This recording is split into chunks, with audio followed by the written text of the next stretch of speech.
The following is a presentation of The Day.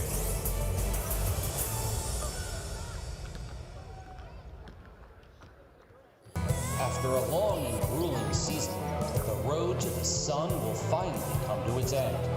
The ECC Girls Basketball Championships are upon us, and if it feels like deja vu, well, you are absolutely right. Last year, Stonington topped Windham in the Division II championship. They liked it so much, they decided to run it back. Stonington, the #1 seed, ran past St. Bernard in the semi. The Risley sisters, Rory and Adeline, are fierce. Presley Smith is a vocal leader, and head coach Paula Soler can see a sensational repeat in the making. These Bears want another banner for the Lair. Windham won the title in 2022 and comes into this championship firing on all cylinders. Jaylise Rivera is electric, and Anaya Jenkins leads a feisty defense that can make anyone feel overwhelmed. Coach Robert Mangual knows how to win, and this group wants to avenge last year's loss. They split the regular season series, so it's a rubber game rematch for the rights to call themselves D2 champs. It's the Bears and the Whippets, and it's live from the Mohegan Sun on Game Day on theday.com.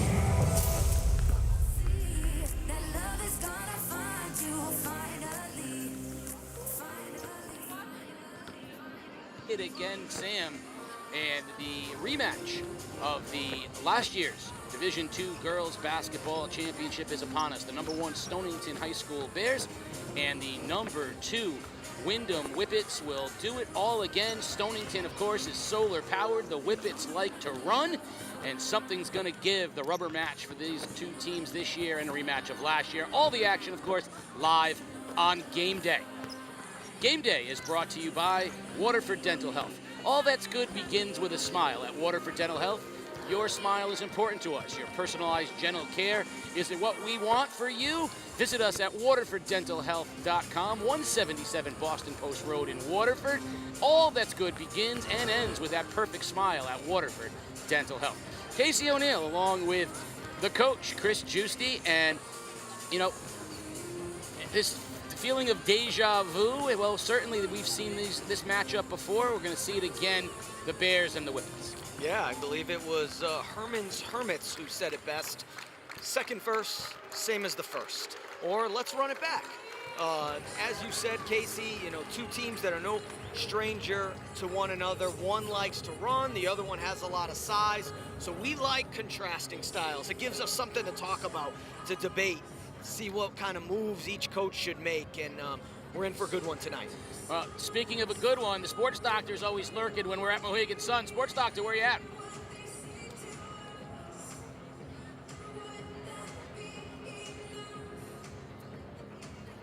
Windham is ready to roll, Coach. Like you said, they're ready to run, and all they talked about was payback from last year's game. This should be a good one tonight, fellas. Thank you, sports doctor. Well, Juice, we do like contrasting styles. We also like storylines, and this is certainly one. We've got rematches in both the Division II and the Division I championship games. How the two teams got here for Division II is a little different than how they got here for Division I, and so there's a lot of different things to talk about. But primarily for this one, the contrasting styles is #1, but also the sense of avenging a loss. So let's turn it over to the PA announcer, the voice of the ECC Championships, Mr. Bill Glennie. Games. Game #1 tonight features the #2 ranked Windham Whippets taking on the top-seeded Bears of Stonington. Before we meet tonight's starting lineup, I'd like to address your attention to the big board as we meet the players in tonight's game, brought to you by Game Day and The Day. Haley Flores, Manchon Elementary. Amaya Jenkins, North Windham Elementary School. Jaylise Rivera, North Windham Elementary School. Zoe Robbins, Barrow State Academy. Jason Vasquez, Espino, Añeco. Asia Harris, Sweeney Elementary. Madeline Hunter, Barrow State Academy. Alyssa Lobozak, St. Mary St. Joseph School. Amaya Mingo, Natchog Elementary. Jada Green, North Windham Elementary School. Elizabeth Jones, Ledyard Center School. Lita Perry, Dean's Mill. Presley Smith, St. Michael's School. Adeline Risley, West Vine. Melanie Burbridge, West Vine. Rory Risley, West Vine. Caitlin Cadmus, St. Michael's School. Sophia Holinsky, Dean's Mill. Bethany Scheneker, Dean's Mill.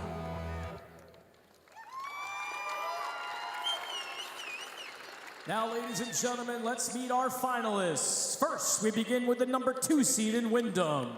Currently 18-4 on the year, wearing their maroon uniforms with white lettering. They punched their ticket to the sun with wins over Tortolot and Lyman. Coached by Mr. Robert Mangual. Put your hands together, Whippet fans. Let's introduce your starting 5. Starting at guard, a 5'4" senior, number 2, Haley Flores. At guard, a 5'5" junior, number 3, Anaya Jenkins. At guard, a 5'4" junior, number 5, Jaylise Rivera. At forward, a 5'6" freshman, number 14, Asia Harris. And at forward, a 5'6" senior, number 20, Alyssa Levizak.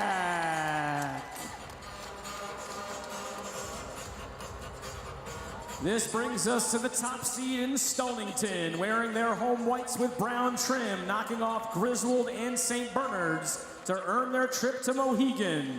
Currently 14-8 on the year, they are led by head coach Paula Solar. Make some noise, Bear fans. Let's meet your starting 5. Starting at guard, a 5'5" junior, number 4, Elizabeth Jones. At guard, a 5'6" sophomore, number 10, Leah DePerry. At forward, a 5'11" senior, number 12, Presley Smith. Starting at center, a 6'1" junior, number 22, Rory Risley. And starting at forward, a 5'9" junior, number 23, Caitlin Cadmus. Your officials tonight, Miss Kathy Allen, Mr. Chad Cooney, and Mr. Randy Darr. Ladies and gentlemen, at this time we would ask that you please rise and remove your hats as we honor America with the singing of our national anthem.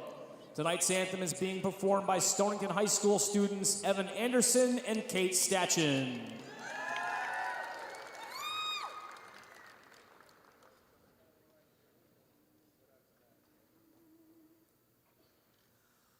Oh, say, can you see by the dawn's early light what so proudly we hailed at the twilight's last gleaming, whose broad stripes and bright stars through the perilous fight o'er the ramparts we watched were so gallantly streaming, and the rocket's red glow, the bombs bursting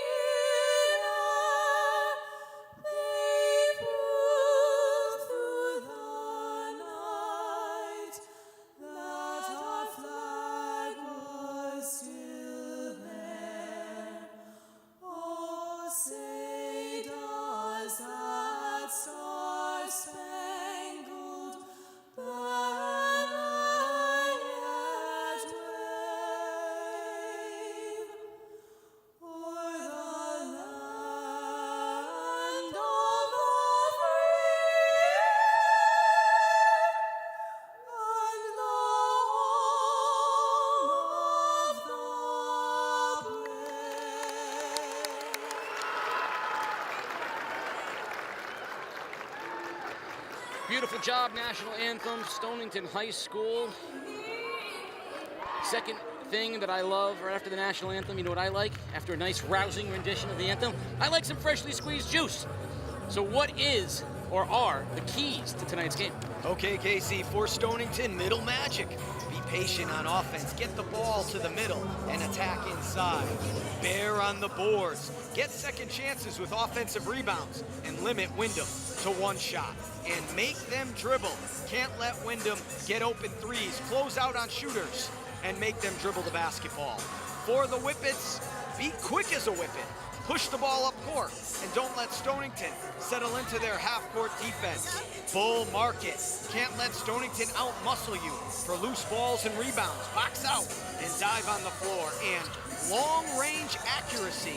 Shoot the three-pointer with confidence. You're gonna need to be able to make some threes to stretch the defense.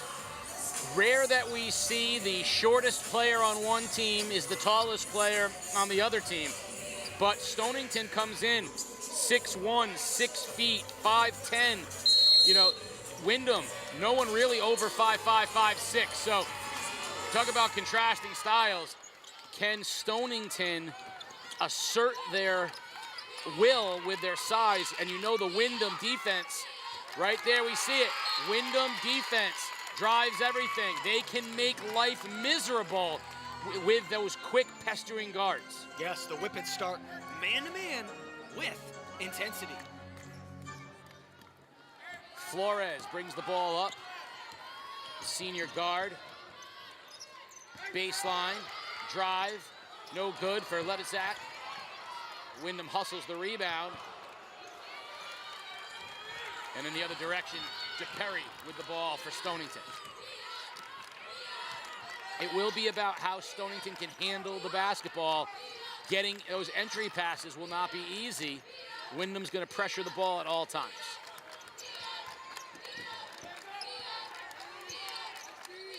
And as soon as you pick up your dribble, Windham is going to pounce.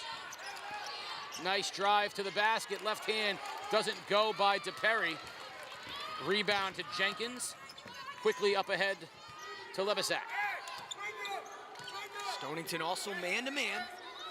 Jaylise Rivera, one of the most exciting players in the ECC, drives, scoops. First basket of the game to the Whippets. Yeah, Stonington did not know how to guard that ball screen. There was a little bit of a hedge, but not enough to stop the north-south drive to the basket. Last year, Stonington won this game essentially when the bigs took over and just demanded and dominated the ball down low. And if you look at the Stonington roster, this feels a little quick for them to get back into the championship game. Only one senior on this team. So those young kids that were freshmen and sophomores last year that were contributing to the championship got them right back into the championship game this year. And it feels almost like a year early.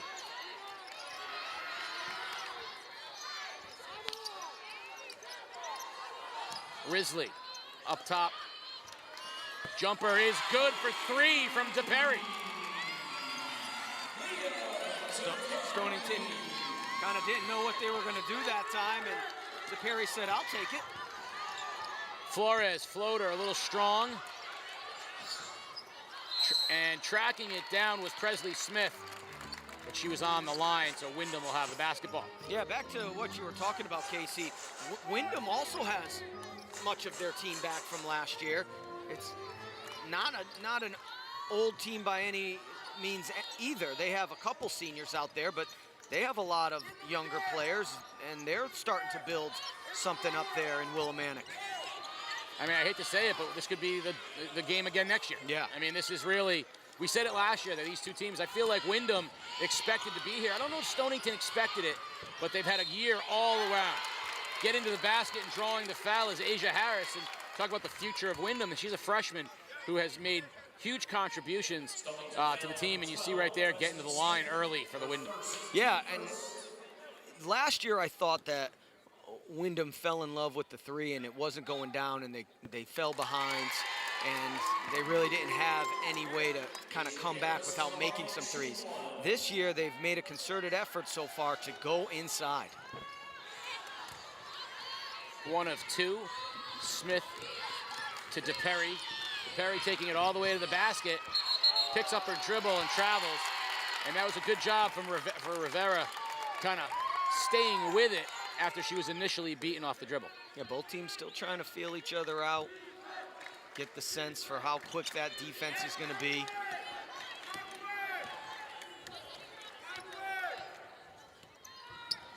Flores drives, kick out, baseline jumper is good.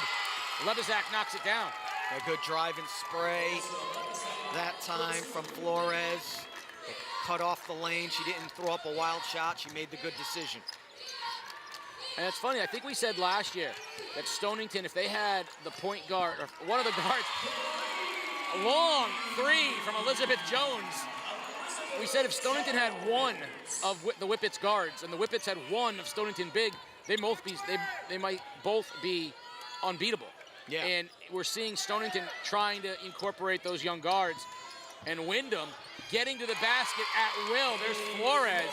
That same play has been there every time. Yeah, they're looking to use her speed and quickness to get into the lane, and she made the right decision the last two possessions. DePerry stripped as she heads to the basket. Jenkins, beautiful thread the needle bounce pass, but off the hands of Harris. And it will be Stonington basketball, and we'll get our first sub into the game. Adeline Risley checking into the game. And she will replace Cadmus. So both Risleys are in the game right now for Stonington, and Windham will turn up some pressure. First look at the full court press, see how Stonington handles it. Nice over the top, Risley. And back to DePerry.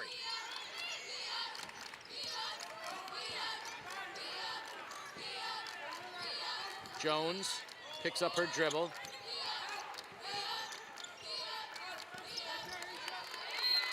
Smith tried to get it inside to Risley, and give the freshman Harris credit. She has been bodying Risley and has really denied her the basketball thus far. First 4 minutes, Windham has been the better team. Stonington, the beneficiary of 2 3-point shots, one off the bank. So Stonington, long game, but Stonington's going to have to start to match this intensity. The Whippets are playing like a team that has something to prove. There's the dump in, Risley. That's her spot, short on the shot, but the rebound right into the hands of Smith. Gets her own rebound, and there's the size of Stonington. And beautiful, technical, offensive rebound. Kept it high. Casey never dropped the ball to her forehead. Beautiful offensive rebound. Blocked by Risley, and we'll get a tie-up. Possession arrow will favor Windham. Freshman Zoe Robbins into the game for Windham. So Windham has 2 freshmen in the game now, and we're going to get a timeout. 30-second timeout here by Stonington, so we'll keep it here. Talk a little bit about the roads these two teams took getting here. You know, a 1 seed and the 2 seed, and really neither of them challenged. Stonington, you know, wins a 20-point win over Griswold in the quarterfinals, and then a 20-point win over St. Bernard to get to the finals. Never really challenged. Windham with a 50-point win in the quarterfinals, 59-9 over Turtelot, and then comes with a 30-point win over Lyman in the semis. And one of our media people was at those semis and said that Windham could win Division I. And I laughed because they can't win Division I. They've lost every Division I team they've faced. But what I think he was seeing was how when they play up-tempo full speed like that, they can look like they're better than any of the other Division II teams. And I think that includes Stonington. Windham has to just kind of figure out how to put it all together, because they have flashes of ball movement that you don't see that often. It can be really special.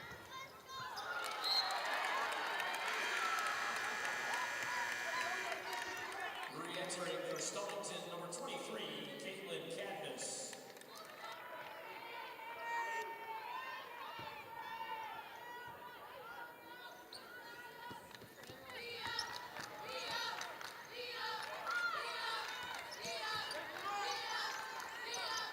Entry pass, handled, dumped down now. Risley, and she double dribbles.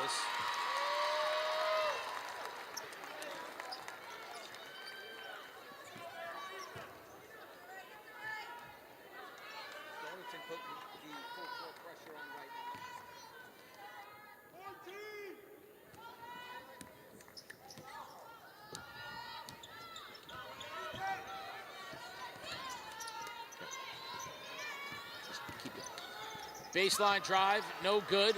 Rebound blocked. And tie up. We're gonna get a foul against the Bears. Risley will get it, and that's a lot of hard work there from Harris.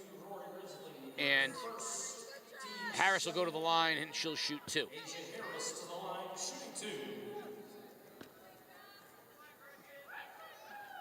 First one is up and good. And we are all tied at 8.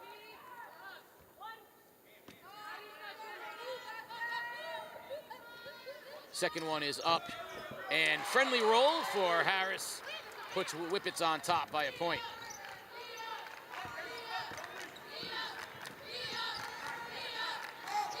To Perry. With the left, kick out. Risley loses the ball, turns it over. Robbins had it for a second, and she loses it. Now Risley up ahead, and she loses it, and it will be Windham basketball. So the pressure in both directions causing some disruption for both teams right now. As Windham with a 1-point lead here. Putting on a little bit of pressure is Stonington. Rivera inbounds, and Jenkins will bring it up for the Whippets.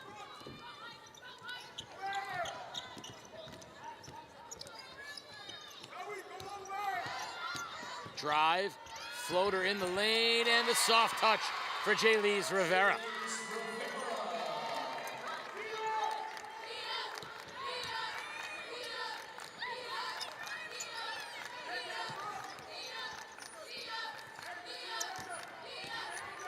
Cadmus to the basket, left hand runner is good. Nice move by Caitlin Cadmus. Gets Stonington back within a point.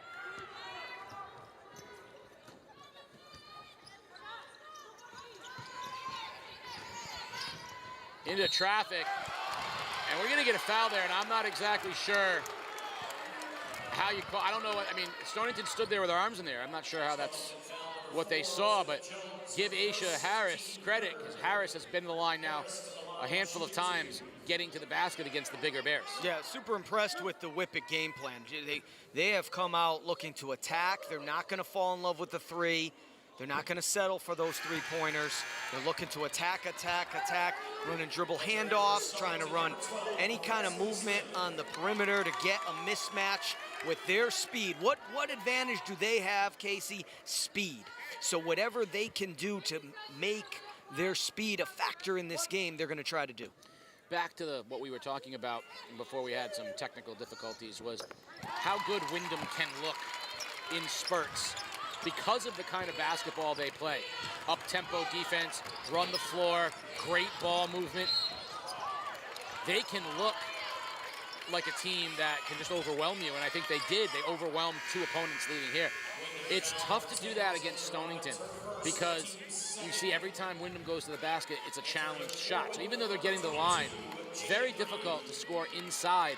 So you're right, not abandoning the game plan in favor of the 3, which was clearly what happened last year. They got in love with that 3 and gave up going to the basket. Yeah, well, they're giving up inches on every man-to-man matchup. So, you know, the girls' game is becoming much like the boys' game. It's becoming about length. We see longer, taller girls playing basketball. So a team that is very quick and skilled like Windham, unfortunately, sometimes they can only go so far when they go up against a tall team like this.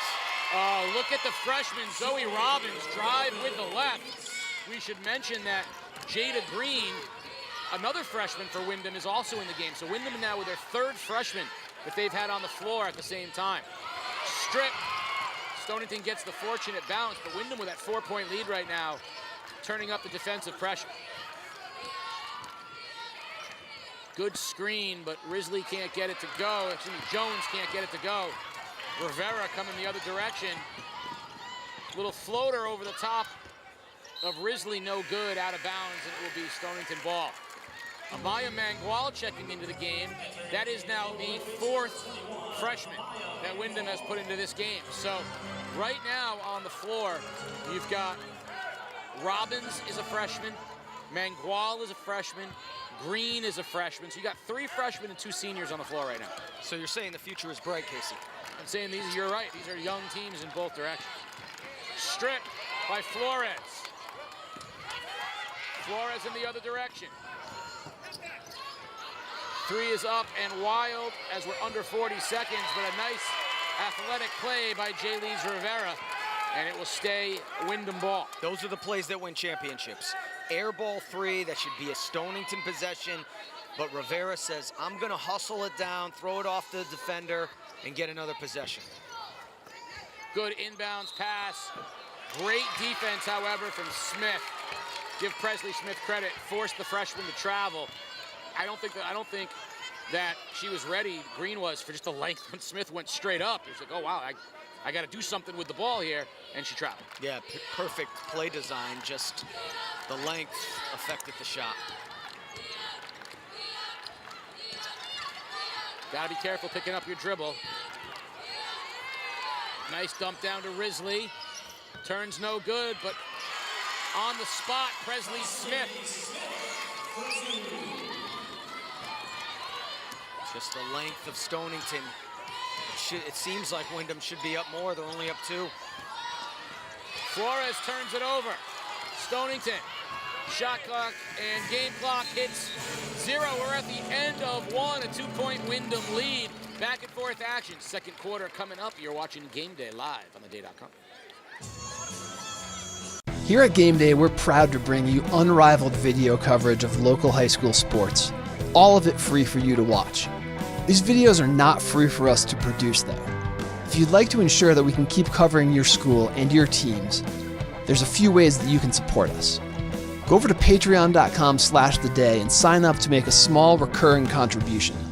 Think of it as a tip to the Game Day crew for what they do. Want to show your support in a more visible way? Hit up our merch store and pick up some Game Day gear in your school colors. Our camera operators are always looking for those shirts and hoodies in the crowd, and you may see yourself on our next live stream. We get a lot of support from businesses in our community, and if you'd like to join them as a sponsor, send us a message and we can connect you with our advertising staff. Finally, The Day is the organization behind everything we do here at Game Day. If you want to support The Day's community journalism, consider a print or digital subscription at theday.com/subscribe. 2-point Windham lead. Coach Robert Mangual was imploring his team during the break to turn things up. Sports Doctor, you were listening on the huddle. What do you have? Yeah, Coach wants to find a way to take Risley and Smith out of the game, take them out of the game for Stonington, and continue to push the basketball. For Stonington, they want better spacing, Casey, on the offensive end, and no second chance opportunities for Windham on the defensive end. DePerry lost it on her way to the basket, turnover, and I think there's that defense we were talking about. The way to take Risley and Smith out of the game has to be on the perimeter, though. It has to be denying the basketball, because once they catch it, there's nothing you're going to do to stop it at Windham's size, right, Juice? Also meeting them high, you know, and Windham's done a good job of trying to meet those players at the foul line area, not letting them settle in to the block. There's a three, no good from Jenkins. Risley brings it down, and DePerry will push it for the Bears.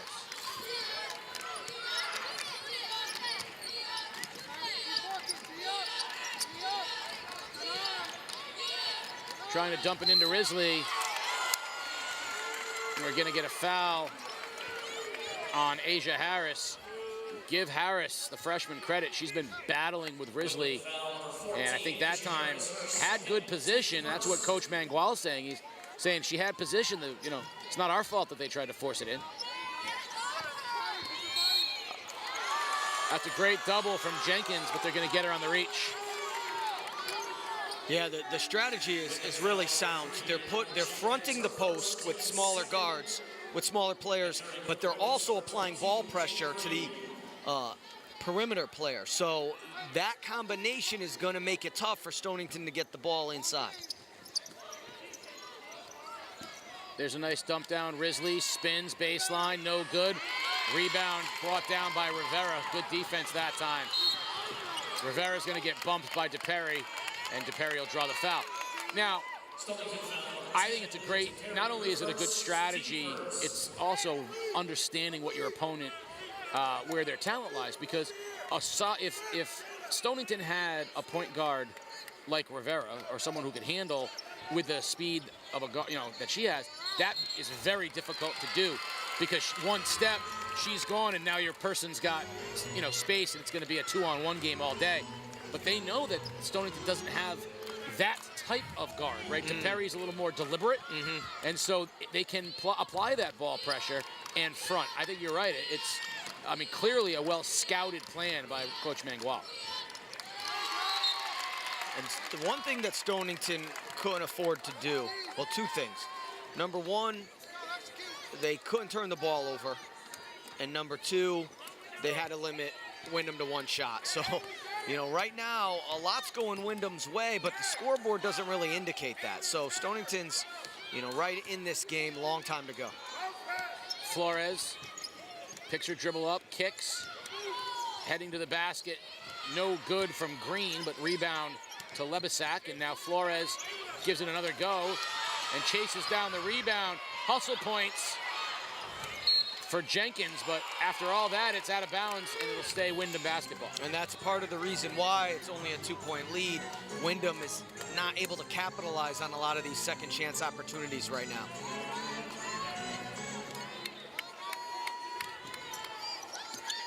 Back up top now. Rivera, we're going to get an offensive foul. Illegal screen. Illegal screen, offensive foul here against Lebysak. So, and Lebysak's been setting a lot of screens. That's the first one. Timeout on the floor here with Windham. It's a 30, and we'll keep it here, and we're going to talk a little bit now, Juice, about what can Stonington do differently right now. What do you see from them right now that you like? And what's keeping them within 2? Well, quite simply, what's keeping them in this game is Windham's inability to finish on some of these second chance opportunities, and they hit those 2 threes early. What they need to try and do is kind of run some more sets where there's people coming off screens and create more switches that gets Windham a little bit confused. Now, Windham's probably going to switch everything, but, if you confuse a player, sometimes they won't be able to get as good guarding position, and then that's when the interior openings will open up for those post players.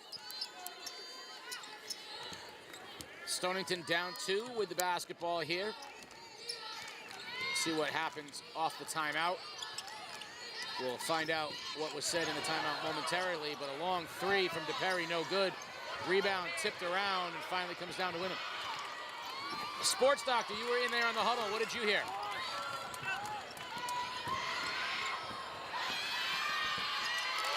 Good finish there from Lebysak, and it's a 4-point lead. Beautiful transition offense. That's what you do not want to allow Windham to do, and that's what the Whippets do want to do.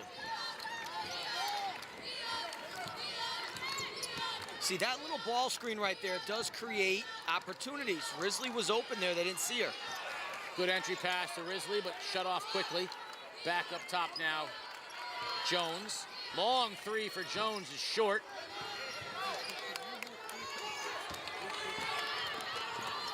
Surprisingly, Stonington settling for threes. The same game plan that thwarted the Whippets last year. Oh, good second chance by Jada Green. She's going to draw the foul on Presley Smith, and she'll shoot 2. And the offensive rebounds are hurting the Bears and really helping Windham right now. Like I said, I can't say enough about the energy level that the Whippets have come into this game with. A lot of time left, and it's only a 4-point lead, so the Bears have plenty of time to rectify things, but the energy level, it would be concerning to me if I was on the Stonington bench right now. Robbins checking into the basketball game, and Jenkins will have a seat. One more for Jada Green, who had the soft touch on the first.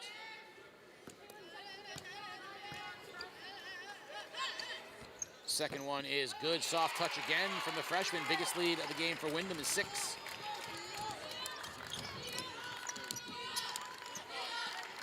Windham very balanced. Yeah, 6 different, Juice? Yeah, very balanced.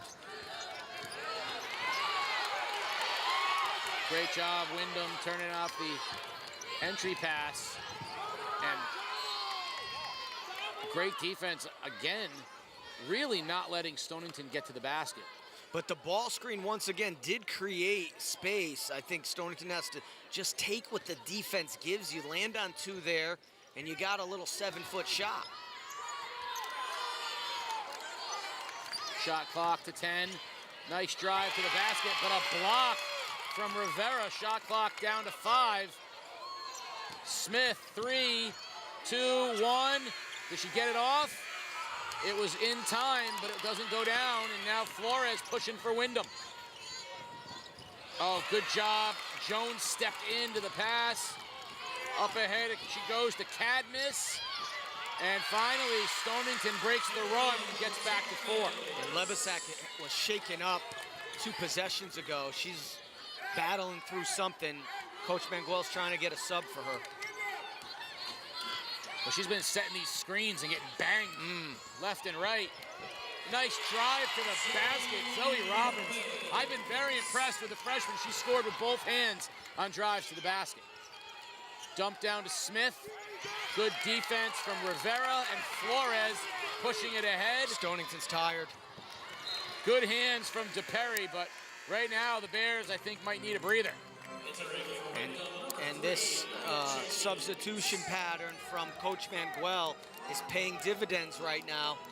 A 6-point lead, and they have the Bears seemingly on their heels.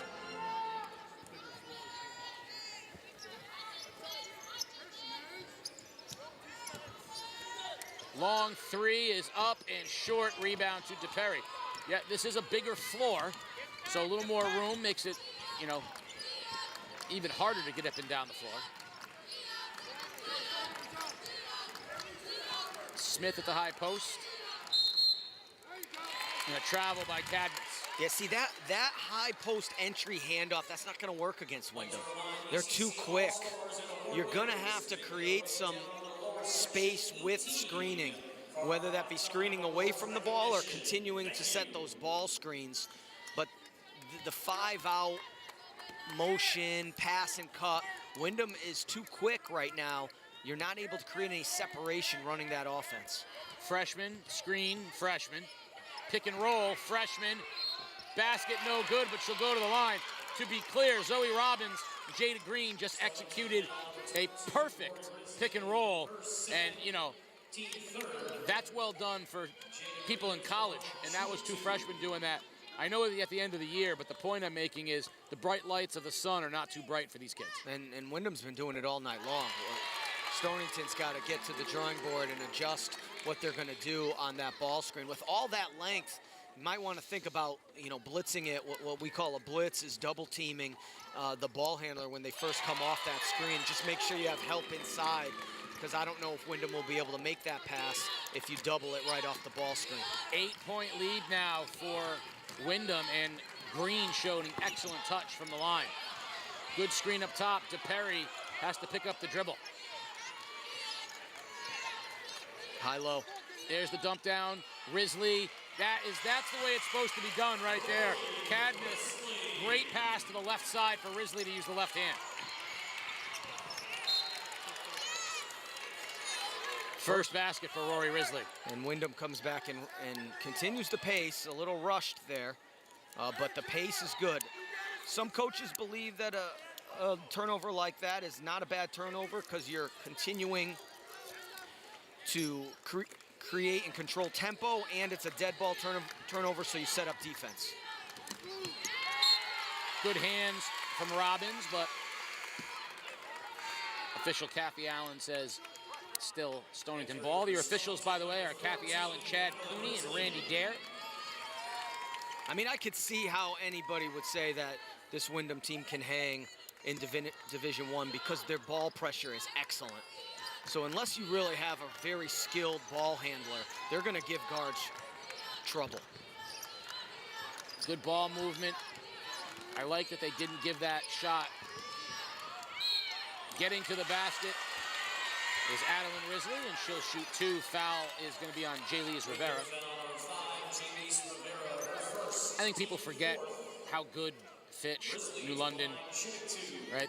Teams like that are as far as being able to handle that kind of pressure. And then, of course, New London has the game changer in Serenity Lancaster. Yeah, count me as a founding member of the fan club. Risley knocks him down. Lead back to 5. Windham going to keep pushing. Love that sideline break. Shot no good from Jenkins, and Stonington with a chance to cut into the 5-point lead as we're down to 2 minutes remaining in the half. And Windham still has not hit a 3, and, you know, a couple times, you know, they took some, and, you know, why? I know that's part of their DNA, but... Oh, that's a good look to Risley right there.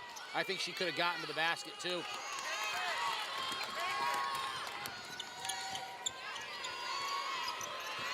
Three no good from Jenkins. Imagine if Windham had hit any of these threes. Well, this is what we saw last year, except they couldn't really get to the basket as much. Cadmus, baseline jumper is good, and the lead is 3. Stonington starting to use the bigs. I think Coach Manguel's going to have him run something here.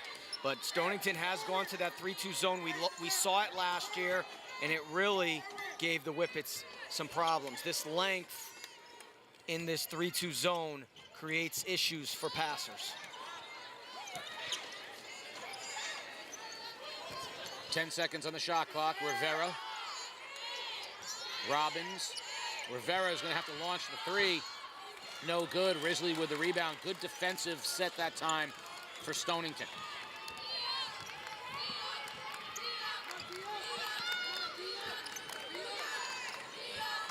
Dump down, nice, great defense from Jenkins. Cadmus went to the left hand and was stymied.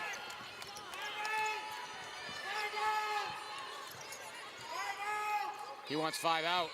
Rivera's going to take the baseline jumper. It's going to be short. No foul here. And we're going to get a tie-up. And with 23 seconds remaining, Windham will have it with a chance to get the last shot if they want it. Amaya Mangual, the freshman, added into the game now for Windham. You have to take the last shot here. You can, unless it's a layup right now, you have to get the last shot. And quick feet from Jada Green is going to get a travel call, so 20 seconds remaining. Now Stonington down 3, unquestionably needs to go for the last shot. They need to make sure they don't go into halftime more than 1 possession down. And if they can get a basket here, that would just be absolutely huge. To Perry, stutter steps. Risley, high-low, looking for it. To Perry drives, uses her body nicely, no good. Weak side rebound comes down to Windham, and that'll get us to the end of the half, 22-19. The Whippets have held on to their lead, and they are going to head into halftime with that 3-point lead. The sports doctor is going to talk with Coach Robert Mangual. Sports doctor, let's see what the coach thinks about the first half. Well, Coach, you guys take a 3-point lead into the locker room. Did that 3-2 zone give you any kind of trouble? Yeah, we just have to give it to the middle. We just have to pass it around and make sure we feed the middle and attack it. Now, what do you want to see your kids do differently in the second half to close this game out? Just basically play hard defense like we were. Just keep on swinging the ball and taking good shots. Good shots down the stretch. Good luck, Coach. Casey? Thank you, Sports Doctor. We're at halftime, 3-point Windham lead. Our Got It of the Week is brought to you by our guys at CNS Pawn in Norwich, Connecticut. You got it. They want it. Let's take a look at some of the Got It's of the Week that we've had during the course of the year, as well as some other halftime features. We'll be back with second half action on the other side. You're watching Game Day live on theday.com. Oh no, my shoe's untied!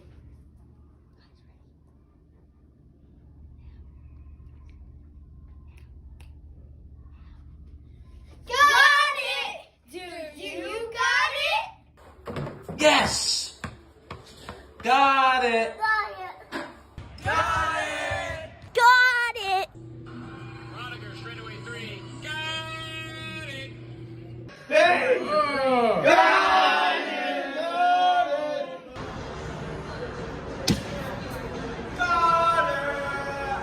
The Got It of the Week was brought to you by CNS Pawn. You got it, they want it. Call my guys, 889-PAWN, located in downtown Norwich. Whatever you got, they want. And just like game day, they got it. It's time for Game Day's Grade 8 Plays of the Week. At number 8, Bacon Academy's Theo Koutsafavis drives razzle-dazzle behind the back Kevin Claffey with the finish. Hey, do you remember when Ledyard's Zion Bunkley dunked over Juan Morel? Juan Morel remembered, gets him back with a nice dunk over Bunkley. At number 6, the Windham girls basketball team is flying. Haley Flores with the steal runs the break. Anaya Jenkins, Asia Harris finishes. That's how it's done. Coach Mangual is pumped. His team punched their ticket to the sun. Ledyard girls basketball. Maggie Dykes with the hard-fought basket. But you know what? The real stars in this game? The Colonel's bench. Dancing, showing the moves. I think I saw the sprinkler. Hey, Coach Mike Morgan, bow and arrow. At number 4, you know who else can dance? The entire ECC with the Waterford Unified Cheerleading and AD Chris Landry. Cotton Eye Joe, a high point at the ECC championships. But the championships belonged to East Lyme. The Division I champions, the overall champions. You see the Coach Cam, they love it. They said they were full throttle, and the whole pyramid packed with elite skills. Everything for the crowd, ending in an incredible full twisting flip. It was all Vikings. The inspiration and motivation came the second he lost the ECC final to Malachi Fowler. In the Class S state championship, Soren Reef got it done. Beats Fowler 4-3, wins the state championship for Class S, and pretty soon there was a hug for Mom. But at number 1, sometimes Montville basketball is just a treat. 4 seconds left, Mom can't watch. Inbound pass, Jack Treat, down 2, floating 3, got it. Wolves win. Let's take another look. Let's give you 3 looks at what can only be described as the high point for the Wolves season. Jack Treat, you're number 1 on the Grade 8. Send us your plays, and maybe you can make next week's Grade 8.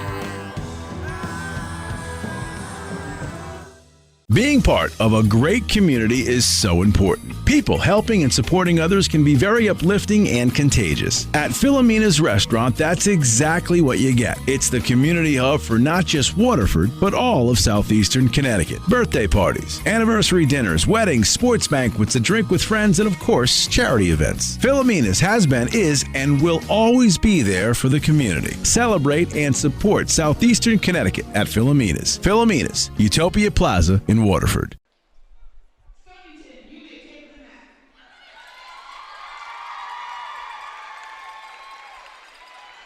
Tough with 4 to make a lot of noise. Yep. Gotta bring that volume.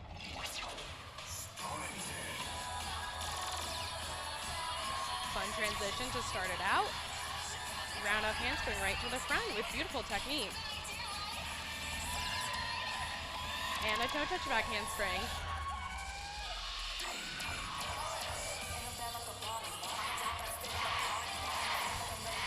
Quad jump. Like I said, that double 9 jump ending off the sequence. Looks like we're heading into the partner stunt. Always like a little sass. Yep. It's really important to sell whatever you're doing, and having that fun emotion and just, sass going on, it makes it really fun to watch. Attitude's everything.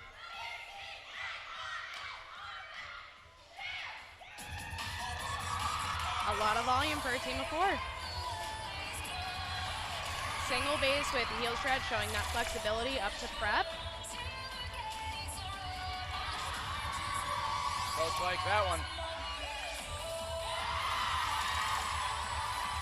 Definitely a fun transition there.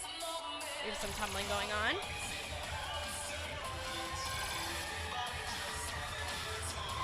Round off into a toe touch. Another round off handspring.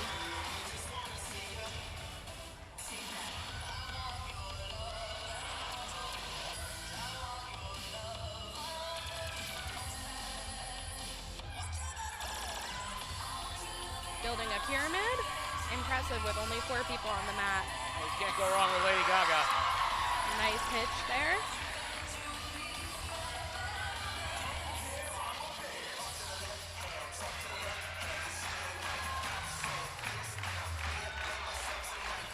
Loving the energy.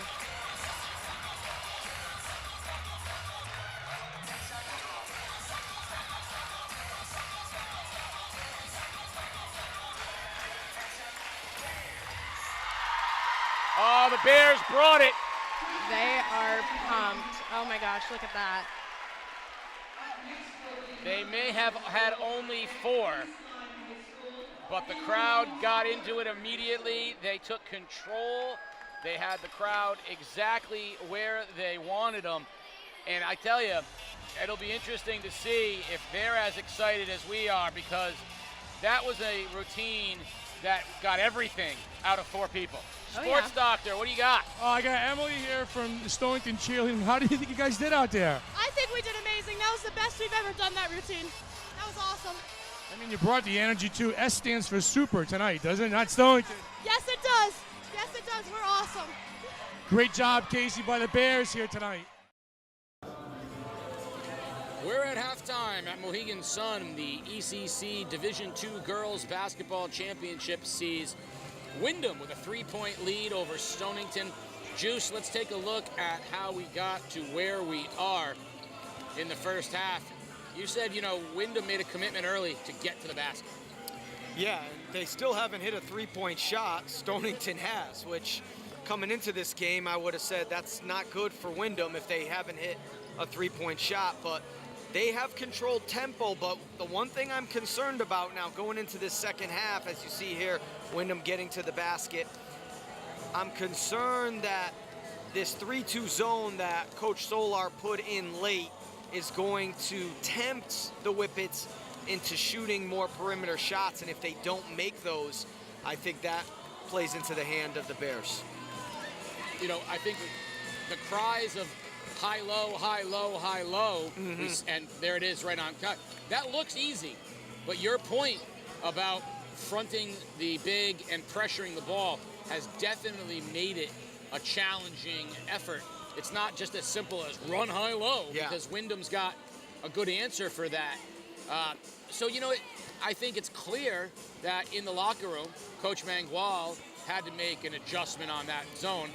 And I think Stonington needs to make an adjustment against that Windham pressure defense. So let's talk about some second half adjustments.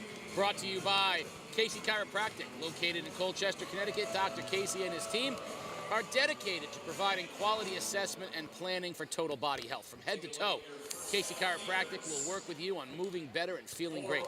Give them a call at 860-537-2202 or check out CaseyChiro.net for more information. And I know how great they are because Casey goes to Casey tomorrow, 5:30. I got my appointment right down there. I've never felt better thanks to the folks at Casey Chiropractic. So, Juice, what do they need to do different? Well, assuming that Stonington stays in the 3-2 zone, Coach Mangual said it at halftime. They got to get the ball into the middle, and they got to continue to keep attacking the basket. They kind of settled for some threes late in the second quarter, and that allowed Stonington to chip away and get the lead down to 3. For the Bears, it's very simple.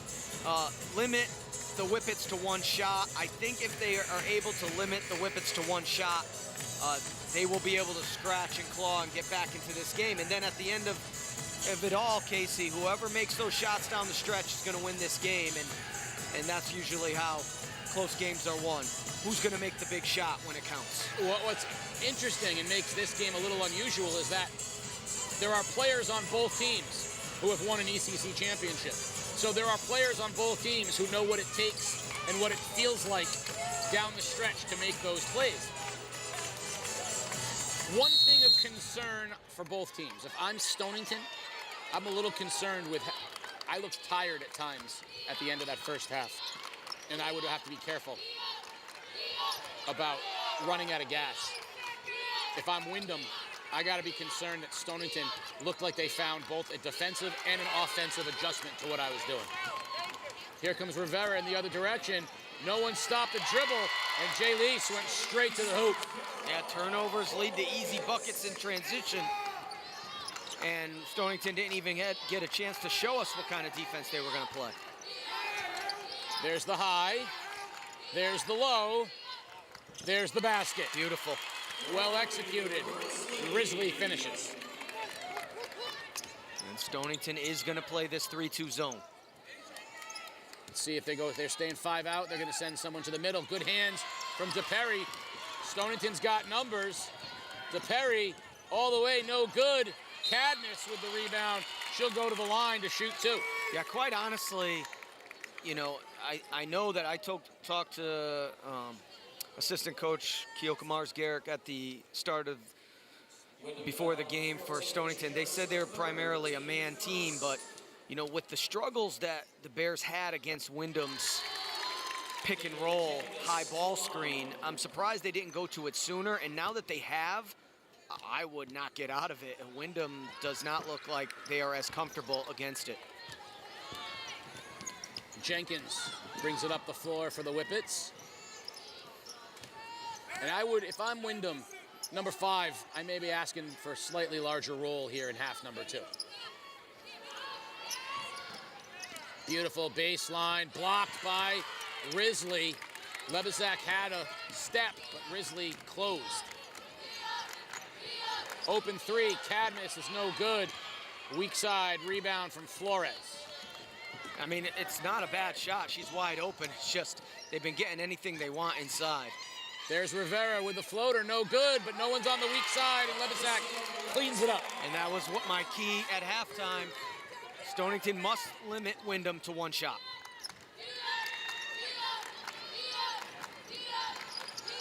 Smith dumps it down. Risley gets it in good position, turns, and that's good defense from Harris. I think the ball just kind of slipped. She wasn't able to follow through on it.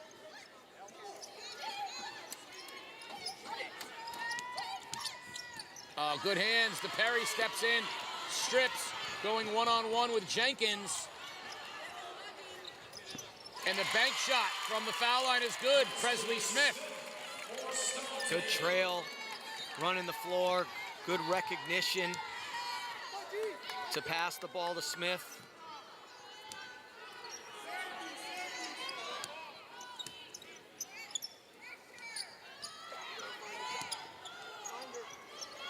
See, with the shot clock too, that this zone becomes even harder to crack. 3 from Haley Flores. And they needed that. That's their first 3 of the game. That will soften up the zone. If they can hit some threes, Stonington will have to think about coming out. DePerry used the screen, got around it, draws the foul on Harris. It's funny because it feels like Stonington had chopped the lead, and we're back to 5 again, though. Without 3 is a difference maker. And here comes the waves that we saw in the first half. So Green and back into the game, Robbins back into the game. Windham's going to keep sending new troops onto the floor. Good play to Smith. Risley taps it, but Flores comes down with it. Windham's got to try to push before Stonington can set that zone up.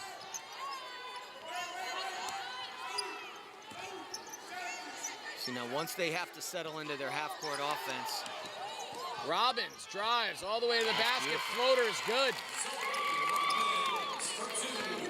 Lead back to 7. Yeah, a little overextension there from the top of the zone allows Robbins to go to the basket. That's that middle they said they wanted to attack. Oh, forced it into Risley. Weak side Jenkins with the strip.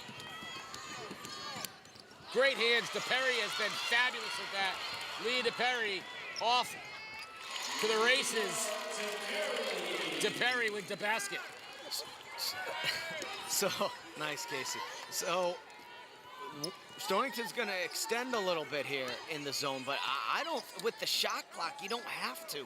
You don't want to give up drive lanes like this. Robbins with an open 3, short. And Smith. Up ahead to Perry. Cadmus ahead of everybody, and she'll be fouled by Lebyzak, and she'll go to the line. Notice how I keep mentioning with the shot clock, it's a luxury that I did not get a chance to coach with. I longed for it, and then I decided to retire, and they said, okay, let's put it in now. But I do think that the shot clock allows for so much more defensive creativity because a team can't just take their time to figure it out. So I was on record. I argued with the sports doctor. I argued with you.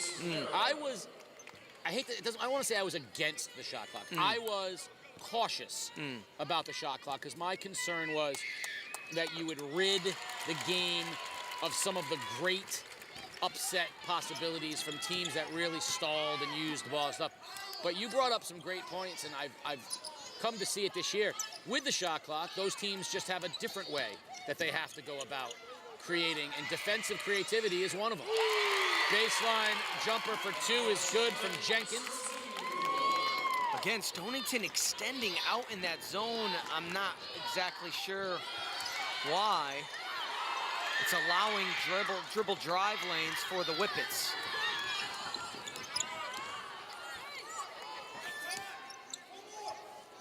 Great hands from Jones. Here comes Cadmus and Jones, and the Bears will pull it back out. Now they dump it down to Cadmus. It's a good spin move, and the left-hand finish. She's been dynamite, but this is what I would like to see. Just park on the top of the key and use your arms and create kind of like a turtle shell up top, and don't let them crack the shell. We've got a timeout for Windham. The lead has been cut to 3. We'll be right back. You're watching Game Day live on theday.com. All that is good begins with a smile. At Waterford Dental Health, your smile is our top priority. Our entire team is dedicated to providing you with the personalized, gentle care that you deserve. Part of our commitment to serving our patients includes providing information that helps them to make more informed decisions about their oral health needs. Our website is a resource we hope you'll find both useful and interesting. Contact us today at waterforddentalhealth.com. Well, not surprising, Windham has seen distribution in scoring, but 7 different players, no one in double figures. That is the definition of distribution, but you're wondering, maybe is one of the leaders going to take over here a little bit? On the other side, if you told Stonington that Caitlin Cadmus would have 11, I think they'd be thrilled. I think they're looking for more points, obviously, from some of the other bigs. But her key right now is to guard this top of the zone and not let drive lanes.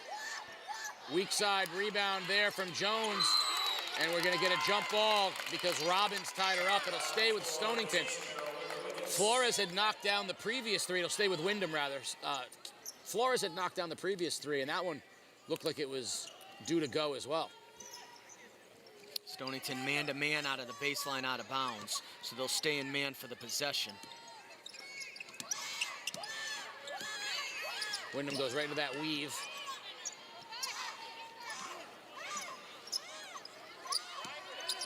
Robbins. Beautiful move from the freshman. She's been getting to the basket.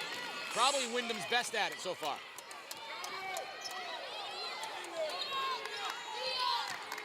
DePerry drives double team. Has to give it up. Nice Good cut. DePerry, she took an elbow to the face. Turns it over. Robbins coming in the other direction.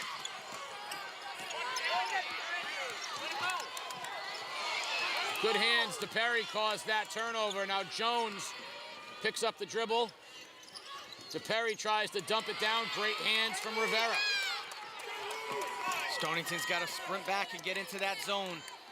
Cadmus got to back up a little right there. Don't have to come out too much further than that. Guard the high post. Guard the top of the key. Good look. Flores over the top of everybody, no good, tipped around, and we're gonna get a walk, I think, on Jenkins. Again, the length. Sometimes the guards if they're not driving to the basket, when they get it flat-footed and off a rebound, they realize they're in no man's land. Couldn't say it better myself, Casey. That's why Cadmus can't overextend. They're different players off the drive. There's the high to Cadmus. She drives, tries to switch with Risley, goes to the left hand, no good. Great defense, and Rivera pushes now for Windham. DePerry has done a great job defending the outside. 3 balls good from Jenkins. Timeout, Stonington. The lead is 9. Yeah, they got lost in transition, the Bears did. I don't know if they thought maybe they were in man, but nobody was at the top of the 3-2 zone. And Windham makes them pay with the top of the key 3. Straight away, Anaya Jenkins, nothing but the bottom of the net. Lost in Translation, Academy Award-winning movie. Lost in Transition, a nightmare horror movie for coaches everywhere, because you get lost. It seems like there's a 3 wide open every time. I swear, it's every time. Like, it doesn't matter. It doesn't matter if it's somebody who never shot a 3 before. They're going to make it because you made a mistake and lost them in transition. So I'm trying to remember who it was. 3-point shooter, and you were screaming at your kids to know where he was at all times. And the one time he got... Probably Riley Walsh. Yes, it was. It was Riley Walsh. And you said, no matter what, know where he is. And the one time you guys got lost on transition, he flashes and knocks down a 3, and I thought you were going to hyperventilate. Yep, that's why I'm here. Eventually I was going to. Going to get an offensive foul to Perry. And Robbins went to the ground, and Windham, 39 seconds remaining in the third, starting to kind of feel that they're going to trying to take control of this thing down the stretch of the third period. Yeah, they have been the better team all night. It was just a matter of if they could continue to score, and they have this period. Still a long time to go. See what happens here. Good screen. Rivera all the way to the basket. Can't get it to go. Smith tears it down. Jones running the floor. 20 seconds. Finds Risley. No good. Tipped back to Risley. And her putback doesn't go down. It's still alive to Stonington. 7 seconds. To Perry. Cadmus blocked on the baseline, and Windham will head to the fourth quarter with a 9-point lead. The Bears are going to have to draw something up. The Whippets are 8 minutes away from a championship. Fourth quarter action on the other side. You're watching Game Day live on theday.com. Here at Game Day, we're proud to bring you unrivaled video coverage of local high school sports. All of it free for you to watch. These videos are not free for us to produce, though. If you'd like to ensure that we can keep covering your school and your teams, there's a few ways that you can support us. Go over to patreon.com/theday and sign up to make a small recurring contribution. Think of it as a tip to the Game Day crew for what they do. Want to show your support in a more visible way? Hit up our merch store and pick up some Game Day gear in your school colors. Our camera operators are always looking for those shirts and hoodies in the crowd, and you may see yourself on our next live stream. We get a lot of support from businesses in our community, and if you'd like to join them as a sponsor, send us a message and we can connect you with our advertising staff. Finally, The Day is the organization behind everything we do here at Game Day. If you want to support The Day's community journalism, consider a print or digital subscription at theday.com/subscribe.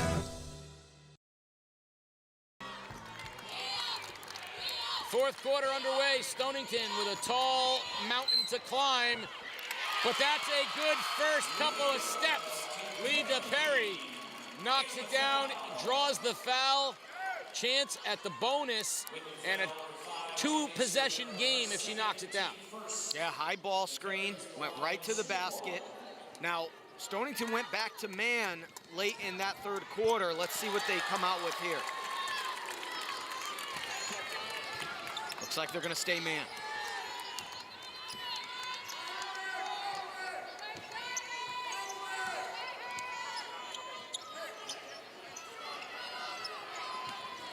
Flores comes and gets it for the Whippets. Open for Robbins for a three. That's no good. Great box out by Jones.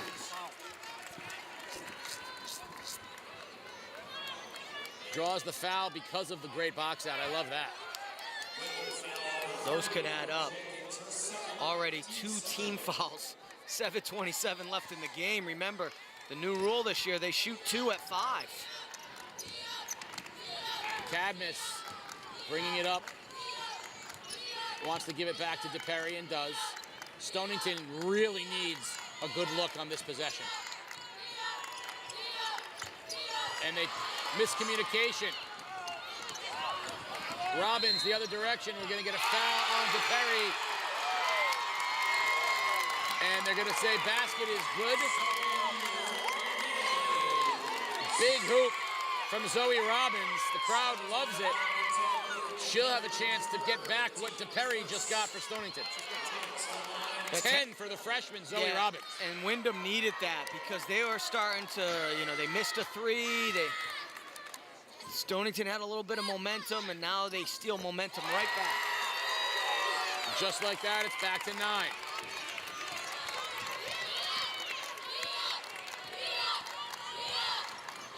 And that's a miscommunication again. And DePerry with a reach. She's got to be careful.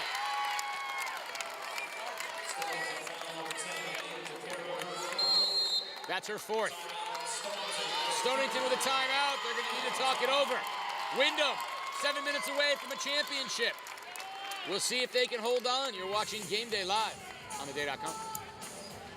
Being part of a great community is so important. People helping and supporting others can be very uplifting and contagious. At Philomena's Restaurant, that's exactly what you get. It's the community hub for not just Waterford, but all of southeastern Connecticut. Birthday parties, anniversary dinners, weddings, sports banquets, a drink with friends, and of course, charity events. Philomena's has been, is, and will always be there for the community. Celebrate and support southeastern Connecticut at Philomena's. Philomena's, Utopia Plaza in Waterford. Well, Stonington down 9, and coach is going to have to make some adjustments here with under 7 minutes remaining. The sports doctor was in there listening to the conversation with Stonington. I'll be interested to see. Sports doctor, what did Coach Paula Solar have to say? It all came down to communication. Communication on the defensive end, communication on the offensive end, turning the ball over, missed assignments on the defensive end, so just got to talk a little bit. And some of the girls are actually complaining that they can't hear each other because it's a big arena, so maybe that's coming into play a little bit. But all Coach talked about was communicate and execute, one play at a time. We're not going to get back in this game all at once. We're going to work our way back into it. That's not the Bears' lair, the tiny confines of Stonington High, but they've played here before. They won last year on this floor. Big defensive possession for Stonington. Windham, very content. Work a little clock off here. Shot clock down to 10. Robbins blows by Risley all the way to the basket. It's good. Zoe Robbins. And a child shall lead them. 13 for Robbins, and had the mismatch. Risley way out, about 25 feet away, guarding her. Cadmus uses the left. Nice touch along the baseline. Caitlin Cadmus has been dynamite for Stonington, and they're hanging around. 13 for Cadmus.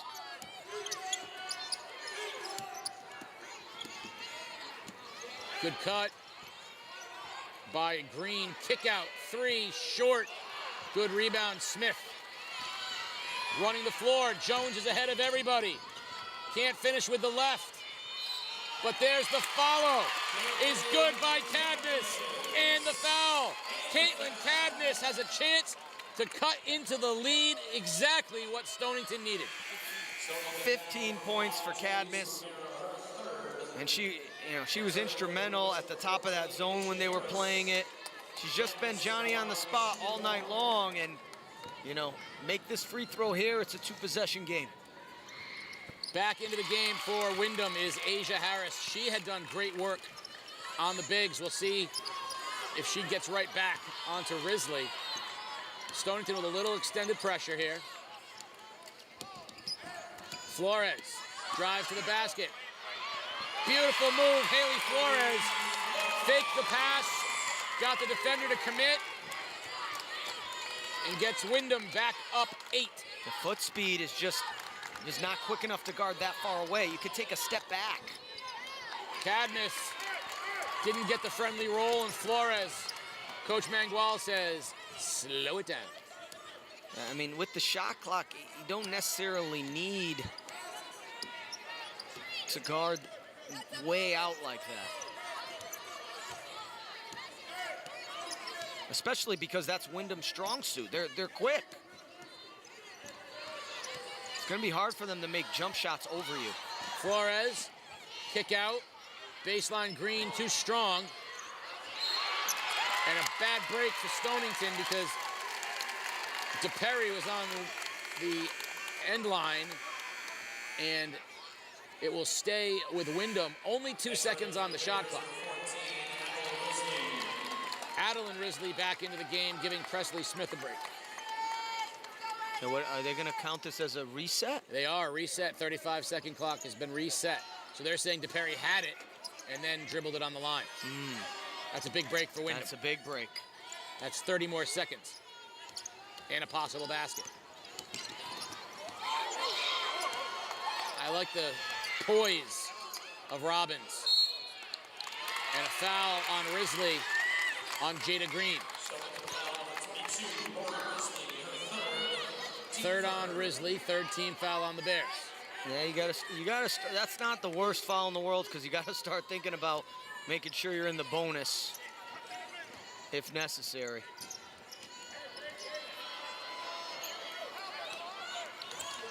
Robbins. Shot clock, not a concern, 20 seconds. It's gonna be under 4 minutes before Windham takes a shot. It's a lot of time though. Stonington can't get overzealous and give up a north-south drive to the basket. Good pass. Basket no good, but a foul, and Harris will shoot 2. Foul's gonna be on Risley. Adeline Risley. Fourth team foul. Stonington just kind of on ice skates right now. Windham's dictating what they're gonna do. You either gotta decide, are we gonna try and lock down for 35 seconds and get him to take a contested jump shot, or are we gonna create a frenetic pace and have them take a quick shot and hope they miss an inside layup? 2 missed free throws there help Stonington. Up ahead it goes to Jones. Dumps down, good hands, and the save from Jenkins. Beautiful play from Anaya Jenkins. The one thing you don't want is let them use 20 and then give up a drive to the basket. Either settle in and get a stop or go at them right now. Yeah, Stonington's got to make shots on the offensive end, too.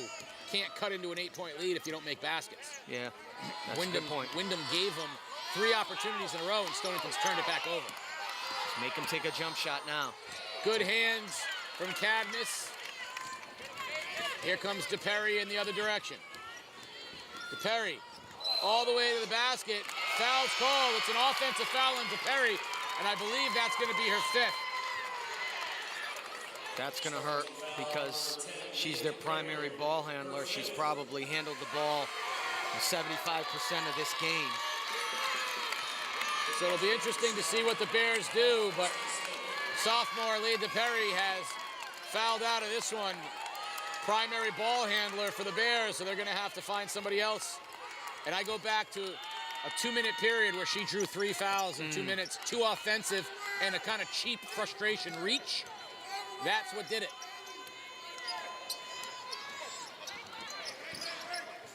Stonington seeing that Windham's going to take off clock here. You know, down 8, it's not the worst thing in the world if you can get a stop because you still have the 3-point shot. You have ability to make a 3-point play. Robbins, no good, but look at Harris with the rebound and the putback. Oh, Asia Harris with the biggest basket of the game for Windham. Gets it to 10. Championship play, Casey. That's a championship play. And then on the other direction, the steal from Robbins. Coach Mangual is going to make them come out and play. And down 10, you can't afford any more clock. Now you got to start thinking about fouling. Certainly have to be aggressive. Yeah. Defensively aggressive. I think at this point, you got to foul. Just take your chances at the free throw line. I'd let this possession go because we're down to 7 on the shot clock. But after this, yes. Flores drives. In and out, no good. Great rebound for Cadmus. Stonington needs a basket desperately. Smith can't get it to go, and that is now going to put Windham in the driver's seat. Timeout from Coach Mangual. He's going to discuss the last minute 30. It's a full timeout, so we'll take a quick break, and then we'll come down the stretch of the Division II championship game. Windham with a 10-point lead and the basketball. You're watching Game Day live on theday.com. All that is good begins with a smile. At Waterford Dental Health, your smile is our top priority. Our entire team is dedicated to providing you with the personalized, gentle care that you deserve. Part of our commitment to serving our patients includes providing information that helps them to make more informed decisions about their oral health needs. Our website is a resource we hope you'll find both useful and interesting. Contact us today at waterforddentalhealth.com.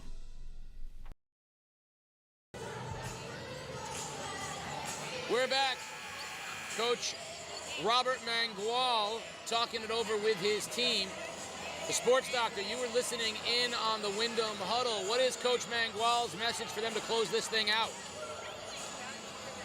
Yeah, Casey, Coach talked about valuing the basketball down the stretch of this game. Be strong with it. Take care of the ball. Let's spread the floor on offense, and we will close out this championship. Do not turn the ball over.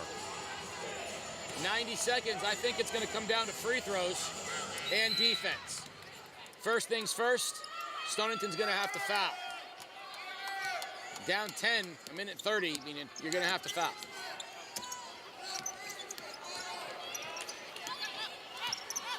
Robbins smartly pulls it back out to Flores, and this is just, I can hear Chris Berman going, tick, tick, tick, tick, tick, tick, tick, tick.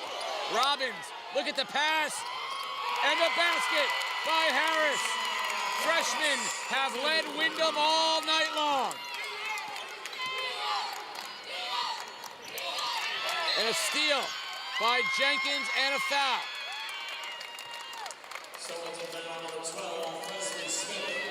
Now, Juice, this one looks like it's going Windham's way. To put it in perspective, Stonington won the championship last year. They split the regular season. Windham looks like it's going to win the championship this year. And there's a really good chance that they're going to play a week from now in the Class M states. That's too bad that, you know, they can meet in is it the second rounds? Both teams, you know, probably deserve better and deserve different than each other again. But man, that will be one heck of a game. That one would be up in Windham, correct? That's the 5-12 game. First one was good from Jenkins. Second one is up and is good. Windham on its way to the Division II ECC championship. Of course, you're going to want to stay tuned afterwards for our post-game interview with the coach and the player of the game, as well as the presentation of awards to the winning team. And then, of course, we're going to do it again at 8 o'clock tonight. The New London High School Whalers. We'll see if they can keep Cinderella's slipper off of the Ledyard Colonels in the Division I and championship game. Stonington has elected not to foul, which I think Coach recognizes what's what. So Coach Mangual is going to take a timeout with 33 seconds remaining. Yeah, so let's talk a little bit about, again, so at the end of this game, we will turn it over to PA announcer Bill Glennie for the presentation of the awards to the all-tournament team and to the head coach of the winning team. We will then have our interviews with the head coach as well as the player of the game. We will then have a break, and then we will come back for the 8 o'clock Division I championship game between Ledyard and New London. Nice gesture here from Coach Manguel. Called that timeout to get some girls in to touch the Mohegan Sun floor. What a treat, what a special moment that the ECC is able to play their championship game at this beautiful arena. So Bethany Schenecker in, as well as Sophia Hoinski. Risley remains in the game, Adeline Risley. Presley Smith, who's the senior, stays on the floor as a senior. And Melanie Verbridge into the game. Into the game for Windham as the clock ticks down is Vasquez. And Lebezak's back in the game as a senior. Flores stays in the game as a senior. And then it'll be the freshman. So Mangual, the freshman, and Madeline Hunter, the freshman. Vasquez, a senior, into the game as well. 5 seconds here in the championship game. Lebezak with the steal, but that will do it. Congratulations. The Windham Whippets are the 2024 ECC Division II champions. Head coach Robert Mangual and the Whippets have won the rubber match with Stonington, knocked off the #1 seed, and earned their second championship in 3 years to the delight of the Whippet crowd. Yeah, they really came out in that first 4 minutes and established an energy level that, you know, Stonington tried. I think they tried their best to match it, but some nights it just belongs to one team, and I think it was Windham's night right from the tip.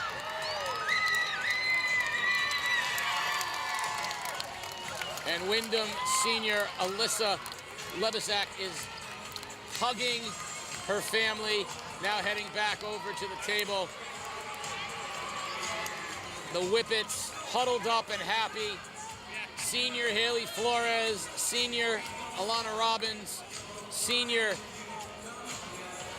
Alyssa Lebezak, senior Jezebel Vasquez, all happy as they are champions of the ECC. And for Stonington, one senior, so the future is bright for them as well. And as we mentioned, they could meet again in the state tournament. Let's turn it over to PA announcer Bill Glennie.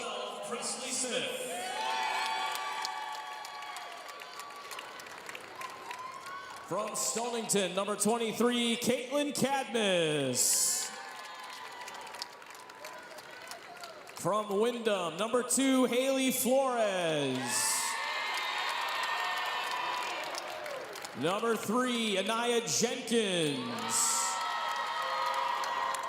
And your 2024 Division II Tournament Most Outstanding Player, Zoe Robbins.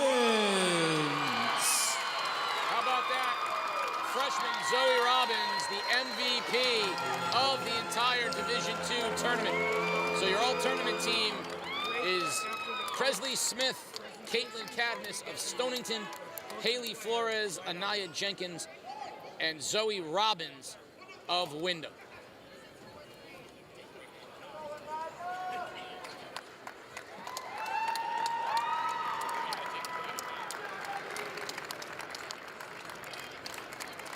Mark Romano, the athletic director of Fitch High School and the tournament director here, taking his pictures with the all-tournament team. And now to center court for the presentation of the championship. To present the championship plaque to head coach Robert Mangual and the Windham Whippets.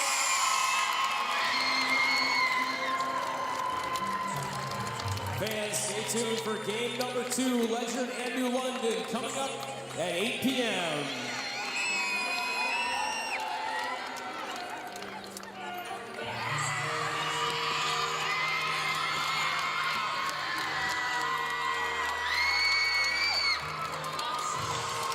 Lyman Athletic Director Scott Elliott presents the trophy and the banner to the Whippets. They are the 2024 Division II ECC champions.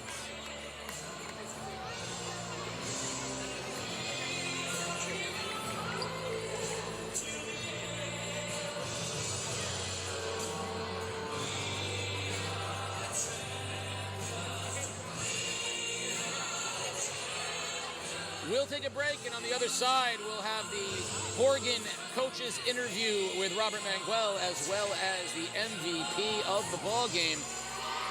Windham wins. You're watching Game Day live on theday.com. I came here in 1992 not knowing a soul, and I started a law practice in New London. The community has supported us ever since. Thank you. Game Day athletes, playing high school sports is going to be one of the best experiences of your life. I know you give 100% effort and you treat your teammates, your opponents, and your coaches and officials with respect. Are you doing the same in school? Are you showing up every day and giving 100% effort?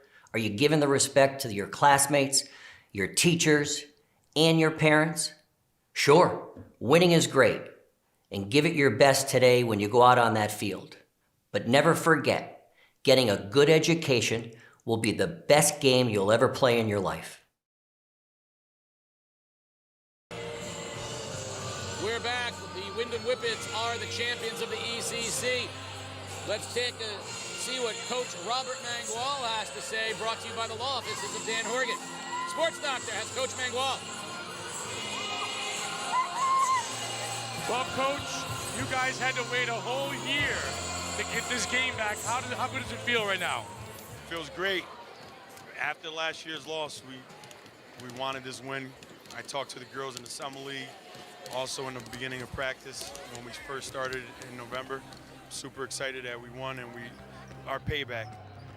Only a 3-point lead at halftime. What was the difference in the second half to get a little separation? Our shots started falling. We started playing hard defense, and we were aggressive. It seemed like it didn't matter who was on the floor. You know, freshmen, sophomores, juniors, seniors, everybody pitched in. How much fun has it been coaching this team this year and in today's game? Yeah, it was fun. We have a good freshman class that came in. We have 4 or 5 girls that came to help the program.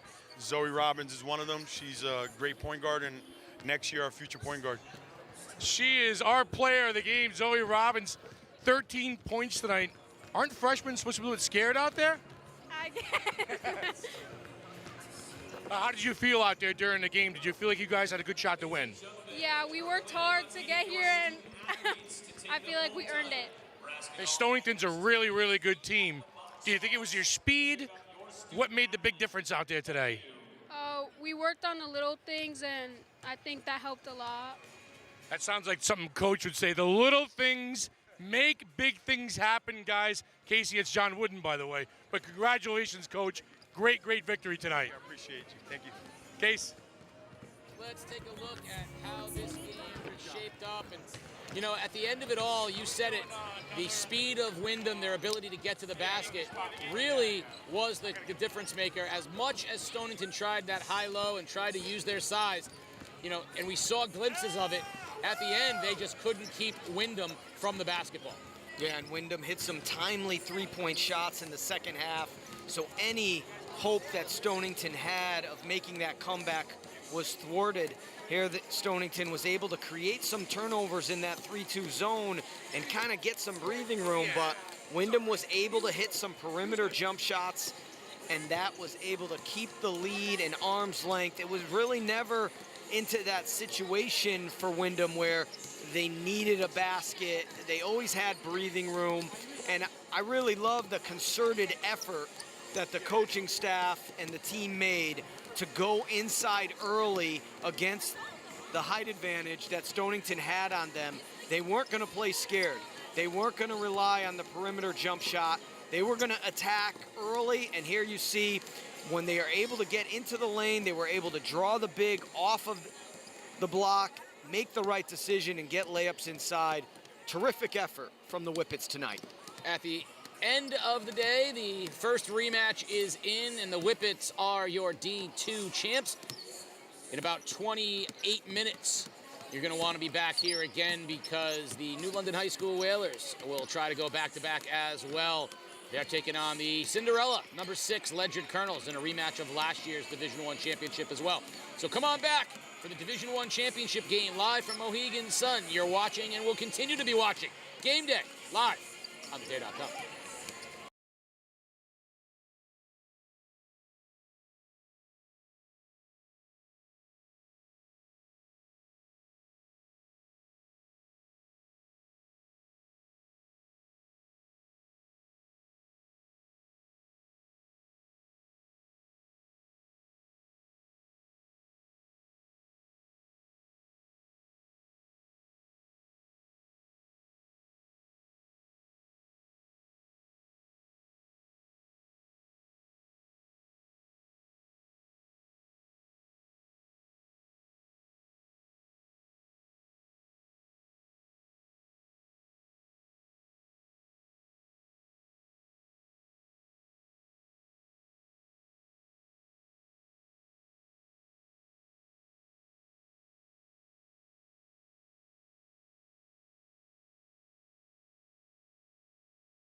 Academy. The bright lights are shining down on the Colonels and the Whalers, and it's time to crown the champion. It's the ECC Division I Girls Basketball Championship, and it's live on Game Day on theday.com.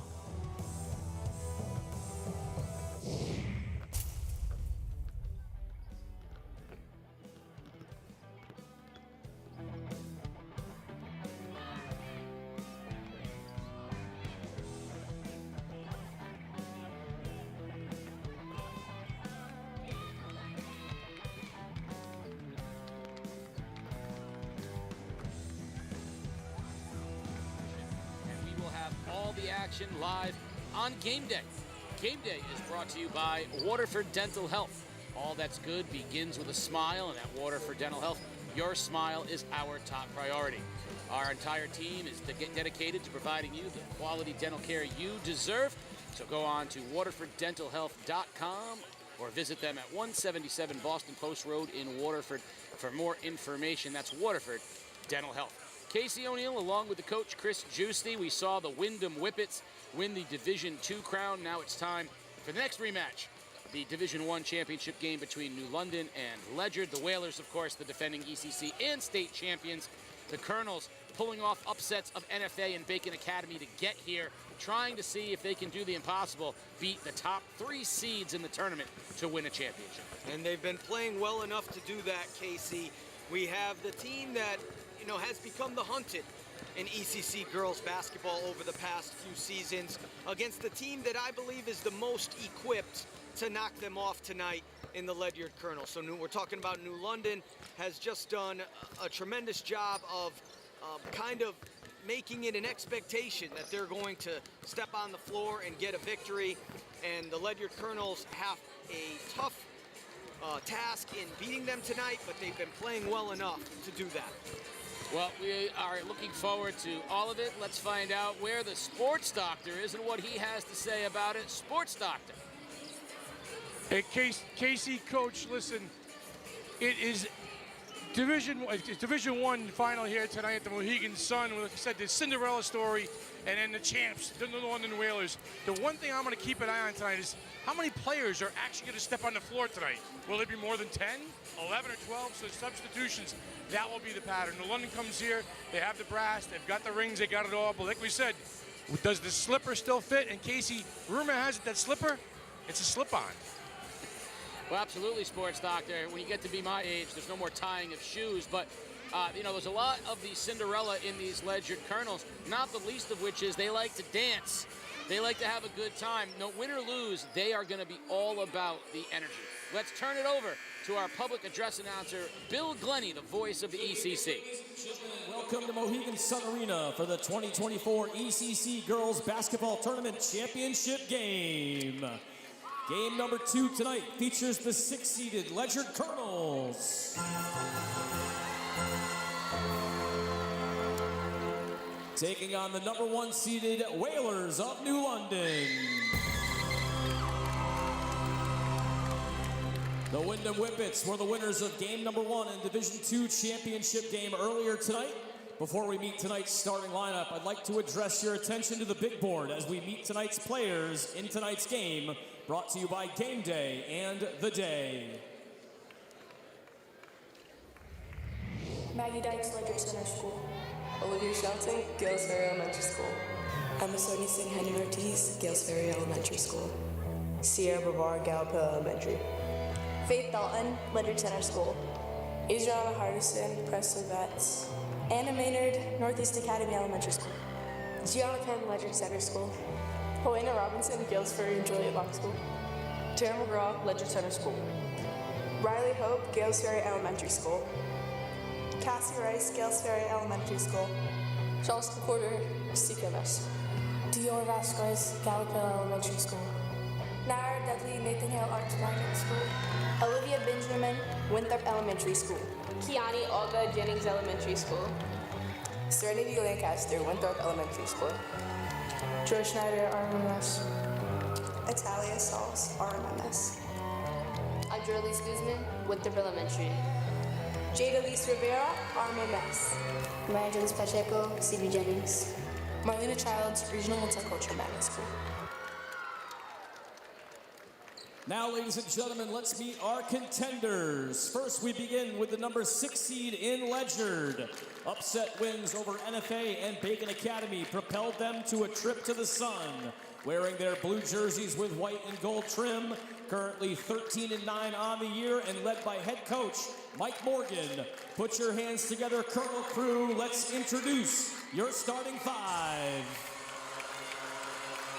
Starting at guard, a 5'7" sophomore, number 0, Maggie Dykes. At guard, a 5'4" senior, number 4, Sierra Brevard. At guard, a 5'6" junior, number 10, Adriana Hardison. Starting at forward, a 5'10" senior, number 14, Helena Robinson. And starting at forward, a 5'9" senior, number 23, Cassie Rice.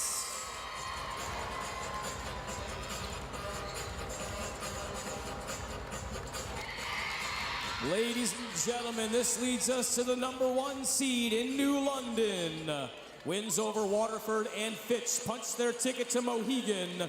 18-4 on the season, wearing their white jerseys with gold and green trim. They are coached by Miss Tammy Millsaps. Make some noise, Whaler Nation. Time to meet your starting 5. Starting at guard, a 5'7" sophomore, number 1, Nyara Dudley. Starting at forward, a 5'9" junior, number 3, Kiani Allgood.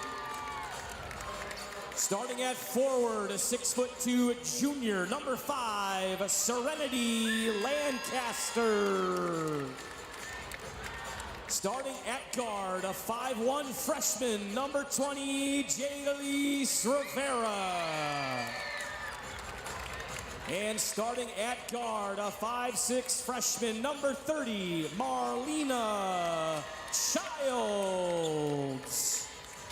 Your officials tonight, Mr. Dan Henderson, Mr. Greg Keith, and Mr. Michael Thomas.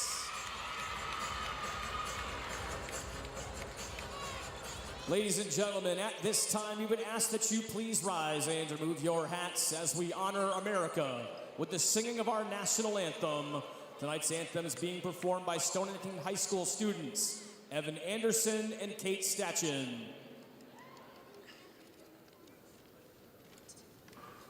Oh, say can you see by the dawn's early light what so proudly we hailed at the twilight's last gleaming, whose broad stripes and bright stars through the perilous fight o'er the ramparts we watched were so gallantly streaming, and the rocket's red glare, the bombs bursting in air, gave proof through the night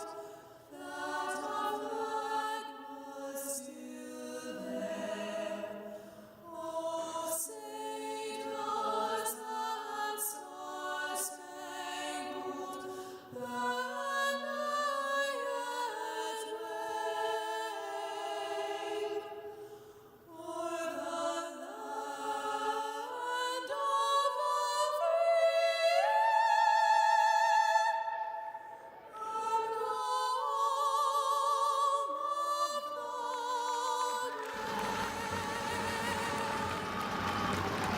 Fabulous rendition of the Ladies and national gentlemen, anthem. Ledyard High School Anderson students, and thank you Kate very much. Stachin.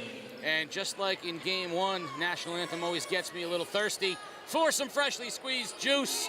Time for the keys to the game, brought to you by the coach, Chris Giusti. What do you got? Casey, for Ledyard, double down, the casino may say on 11, but I'm saying Double down on number 5. Cannot let Serenity Lancaster get a 1-versus-1 opportunity. The 3 is the key. Keep New London out of the middle. Make them play perimeter basketball and keep them away from offensive rebounds. And stay scrappy. Play fearless team ball. Cut down on turnovers. Win loose balls. And don't let the Whalers get extra possessions. For New London, find shooters. Ledyard can surround the perimeter with shooters. No matter the type of defense, you must close out with high hands. Attack mode. Don't settle for threes. Use your speed and size to get shots in transition and at the rim. And Serenity now. Can't forget about your star center. Find ways to get her the ball inside. A couple of additions are, things of note. New London has won over 10 straight. I believe it's 11 or 12 now since the insertion of Marlena Childs into the starting lineup. So they really like this lineup with 2 freshman guards, Rivera and Childs. Tip is won by Lancaster, and the Whalers will have the first possession. Ledyard coming out in this extended 3-2 zone.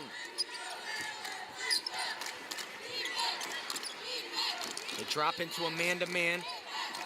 Dump down, Lancaster spins, fade away on the baseline, no good. But there's the other key for the Whalers. Kiani Allgood has become an ECC All-Star with her work down low. Lancaster, no denying that. When you key on Lancaster, someone else has to step up. It's been Allgood. She's been fabulous on the glass. And there's the Whalers' bread and butter right there. London coming out in man-to-man. Nope. Check that. 3-2 zone for New London. Rice has it, foul line extended. They swing it around to Hardison. Hardison turned it over, and Rivera's going to push in the other direction now for the Whalers.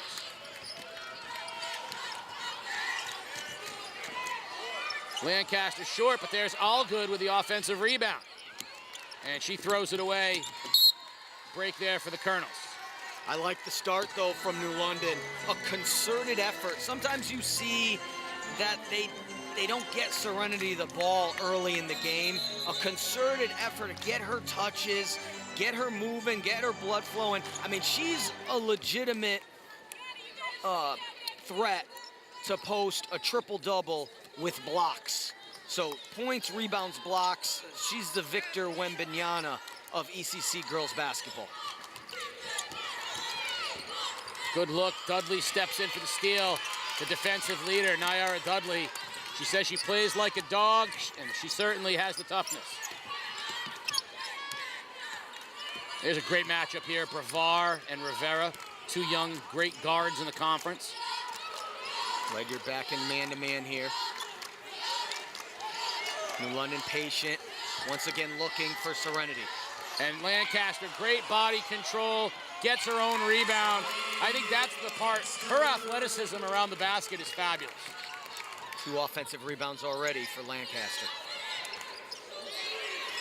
Dykes for 3, no good. Allgood with the rebound. Childs underneath to Lancaster. Ledyard's got no answers. Serenity now. Serenity now. Timeout, Ledyard. 6-0 run to start the ball game. And let's talk about what New London is doing that concerns Coach Mike Morgan. What they're doing is they're making a concerted effort. I mean, we can go on for 15 minutes about Coach Millsaps and her game planning, but like I said, if you've watched New London throughout the season, there's times when she gives them a little bit of freedom, or maybe the guards are just deciding they want to shoot the ball a little bit. That was not in the game plan tonight, and everybody is clear. They're getting the ball to number 5 early and often. Sports Doctor was down listening to the New London huddle. Quick start for the Whalers. Sports Doctor, what did you hear from Coach Millsaps? All about getting the ball in number 5. Spacing on the offensive end, spreading the floor, and giving number 5 room to operate on the block. Great defense, good rebound by Dykes. Whalers harassing Dykes now. Dudley's got her trapped in the corner. Gets it back to Rice. Nice look to Hardison, jumper no good, and Lancaster just says, give me that. Nice job though, Hardison, to tie her up. and steal the possession back for Ledyard. Yeah, they're gonna have to play scrappy, like I said in the opening, to try and get extra possessions for themselves.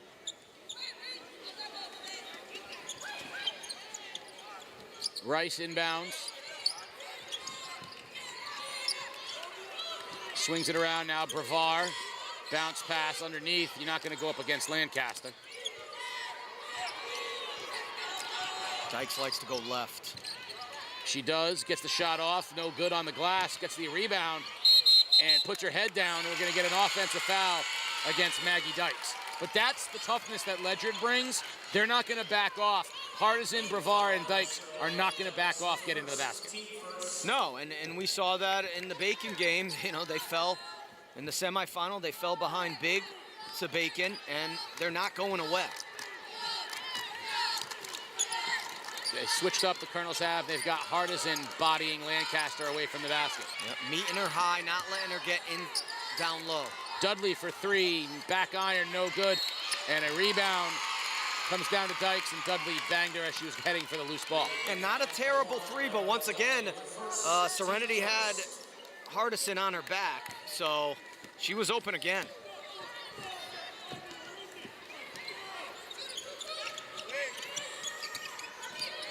Brevard zips it inside, kick back out. Dykes again for the three. No good, weak side rebound, all good. Look at the sneaky hands from Brevard. Ledyard stealing possessions. That three no good, and again, Brevard comes from behind Lancaster, takes it away. This time Child says, let's run instead. Dudley, no call. Dudley's got to be careful because she can't get two. Hardison, zip pass, can't handle it. Rice had a little too much. Dykes pulls up in front of Lancaster and buries it. She's a star, Casey. A star in the making, only a 10th grader. If you let her go left, it's deadly. Rivera pulls up and just splashes it on the other end. She's one of my favorites from going all the way back to our first game. Jada Lease is special. Another star in the making. Both teams have some young players that are going to be around for a long time. What a great job by Dykes.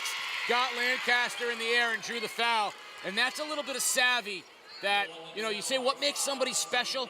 It's little subtle things like that. Just knowing when to use the pump fake, when to use the hesitation, and get a foul on Lancaster. And you got to use the pump fake against Serenity. And if she doesn't bite, you got to kick it out because she's so good at keeping her hands high.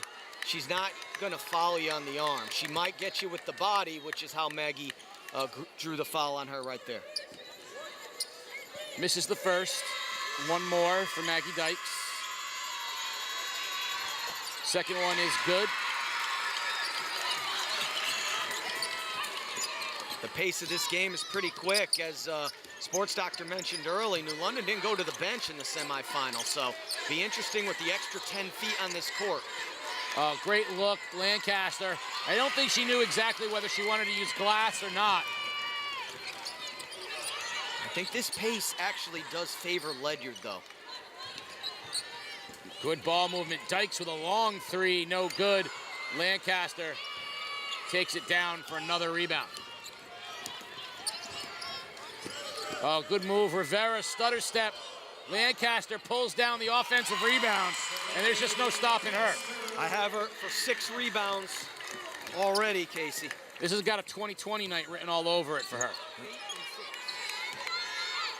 Mike DeMoro, 8 and 6, 8.6 rebounds, though. Off to a good start. Hardison, pump fakes, gets Lancaster up, and it's off of Allgood's hands. A good call by Greg Keith, veteran officiating crew here. Greg Keith, Dan Henderson, Mike Thomas. Natalia Sauls is going to check into the ball game for New London. She's going to give Nyara Dudley a break. I like that substitution. It's a little bit frenetic, you know, and you can't blame the Whalers. They have opportunities, but, you know, you got to use your bench with this extra length. Brevard with an open three, no good. Dykes goes over Lancaster, no good. And Ledyard doing a good job of getting some second chance opportunities, but not able to get anything to go. Yeah, the rest of New London's team is rebounding well. So they have to continue to do that. And Ledyard's going to have to find a way to make some of these shots go in. Sauls for three. No good. Back iron. Good rebound. Brevard. Oh, great hands from Rivera, but it goes into Hardison. Dykes pump fakes. And Childs steps in. Good hands. Up ahead, Rivera. Step back, jump shot, no good. And a strong rebound from Robinson. And those are the kinds of possessions that just make Serenity a spectator. And Brevard took an extra step. So take a look, she's in great shape. She's a Division I athlete, but she just ran up and down the floor, 3 times in a row and didn't get a touch. Well, that's the frenetic nature is the way to keep her out of the game as well. Absolutely. Force New London to take shots because it's a frenetic pace and not give Serenity the chance. It takes a lot of discipline to let them get set back up.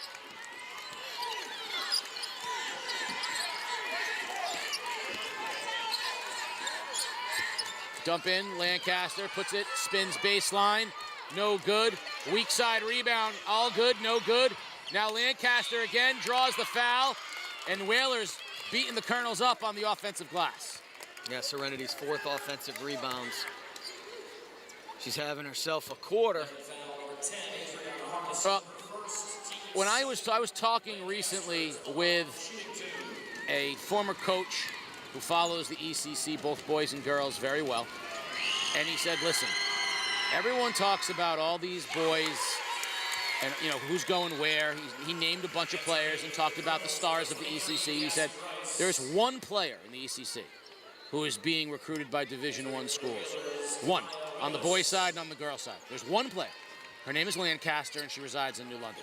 I think the point he was making was there's a lot of great players in the conference, but there's one Serenity Lancaster. She's special. Count me as a member of the fan club.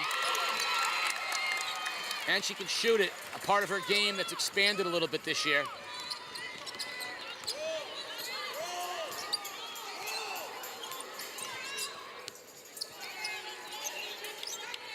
New London in man-to-man, they made another substitution, so they've already had 2 subs more than they did all day Saturday.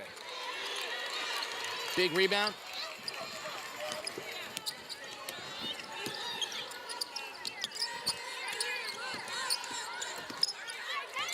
I think that's Willis for New London. Rivera drives, loses it, turns it over. Brevard ahead. Dykes uses the right hand. That's how Ledyard's going to have to get some points. Get a turnover, get out in transition. Lancaster into the double, no good. Rebound gets tipped. Brevard pushing the other way for the Colonels. Oh, look at the little runner from Brevard. Bravo, Brevard. Buzzer beater for Rivera, no good. We're at the end of 1. Ledyard, little run, gets it to within 5. Second quarter action on the other side.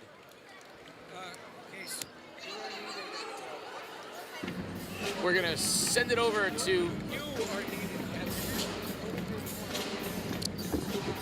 So right now, the Mohegan Sun is honoring our own Casey O'Neill for all of his work that he's done here with game day and promoting ECC basketball.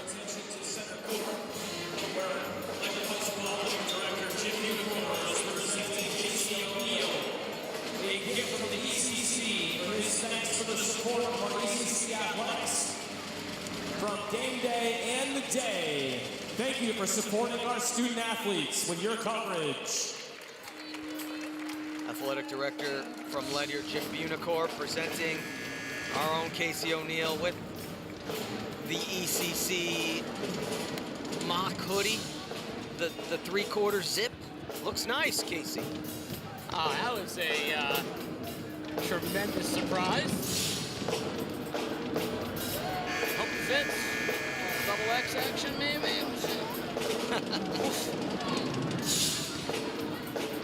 So Ledyard was able to chip away there at the end of the first quarter. They got a couple turnovers. As I said early, I think that this tempo favors Ledyard. Even though New London has a 5-point lead, you still have to play 4 quarters at this tempo. That's why you've seen Coach Millsaps go to her bench early. She's already made 2 substitutions, 2 more than she did all day on Saturday in the semi.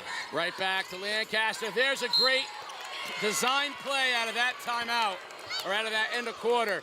They said to Lancaster, right, you're getting doubled and that weak side. I love that look. I coached a little bit, a couple decades. I don't know if there's anyone who does their job better at any level than Kiani Allgood does for New London. She just stays on the block, and she's always there. Like that, she's their security blanket. Everybody knows if I get in trouble, Kiani's going to be right there on that right block. And she almost stole another basket for the Whalers, but 1 of 2.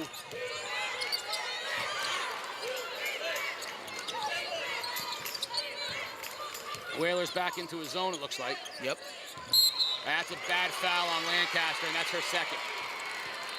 Now, this will be interesting. I don't think you go to the bench yet, but if they have to play extended minutes without Serenity, it changes dramatically what they're looking to do. Whole different ball game. So if I'm Ledyard, I'm going at her every single time. Right there, Dykes tried to, and Allgood deflected.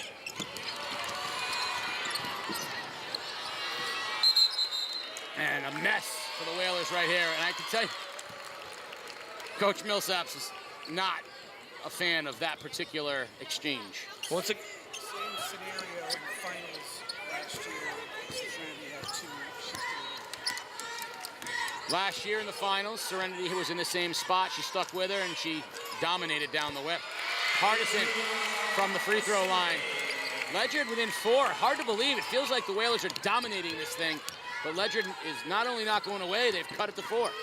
And that's a way to beat that zone. Get it to the foul line. That's going to be open. Dudley, great look. Allgood, basket and the foul. She's always on that block. The left block, they know when they run their offense, and they know when they get in trouble or if the defender leaves to come and guard, to cut off the lane, they know that Allgood's going to be there. Here's the last play. Sweet spot in the middle. Hardison can hit that shot. Yeah, I think I mentioned earlier, I don't know that people realize, if you look at the all-ECC team for Division I, Kiani Allgood's on it. I think everyone thinks of Lancaster and then maybe Dudley, and Rivera's come on as a guard, but Allgood is not just their security blanket. She's the double-double that no one talks about. She's always around the basketball. Long 3, in, out, and back in again. Cassie Rice. She's been part of the reason why Ledyard's going on this run. She has stepped up and made big shots in this tournament. Childs for 3. Got it. Right back at you. Hardison over the top of Lancaster. No good. Dudley comes out of it with the basketball. Pull up 3. No good. Rice with the rebound.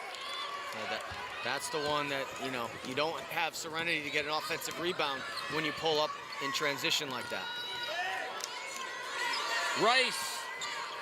No good. Lancaster pulls it down. Now she's going to run the break. Serenity to Rivera. Inside it goes on the block. There's Allgood, no good, but there's Lancaster. Another rebound, another putback.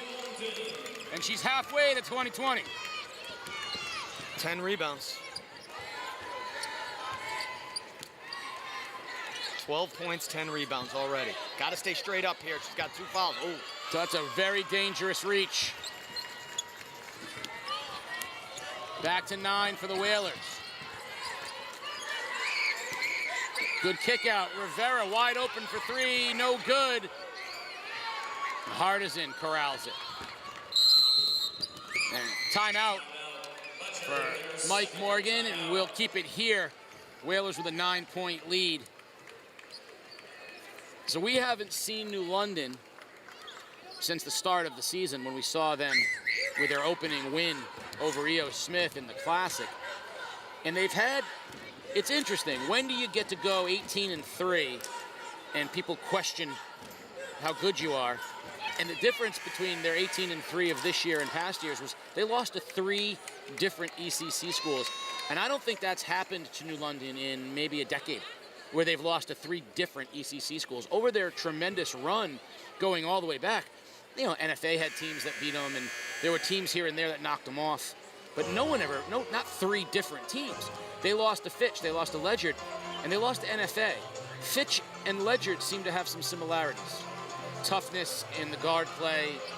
But when you look a little closer, you realize that they lost to 3 completely different styles of basketball. It made you start to wonder, are they vulnerable? 11 straight, and this is as good as we've seen them look. Yeah, and the ECC has some good coaches, you know, and they're going to game plan. And also remember, New London has a freshman point guard. And by the way, she's got the gold shoes on tonight.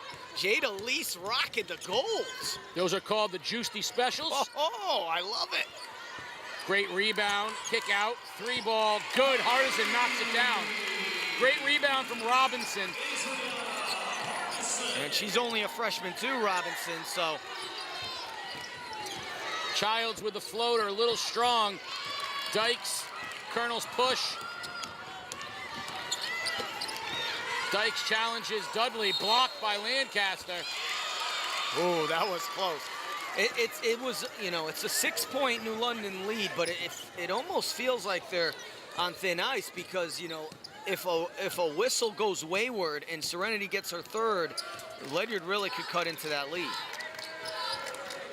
Hardison bodying Lancaster, she kicks it out. Childs with a quick 3 is short, but there's all good. Basket on the putback. She's all good all the time. 6 points for Kiani. It's an interesting, it's more of a 1-3-1 because Serenity will come up high from the back line and play the high post.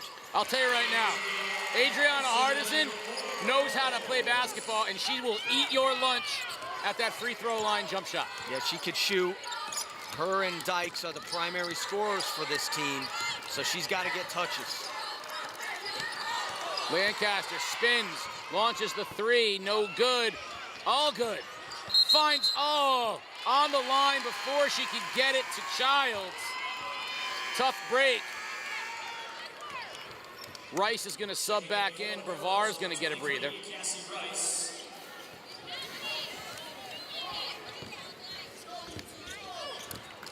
Olivia Shelton into the basketball game for Ledyard, a freshman.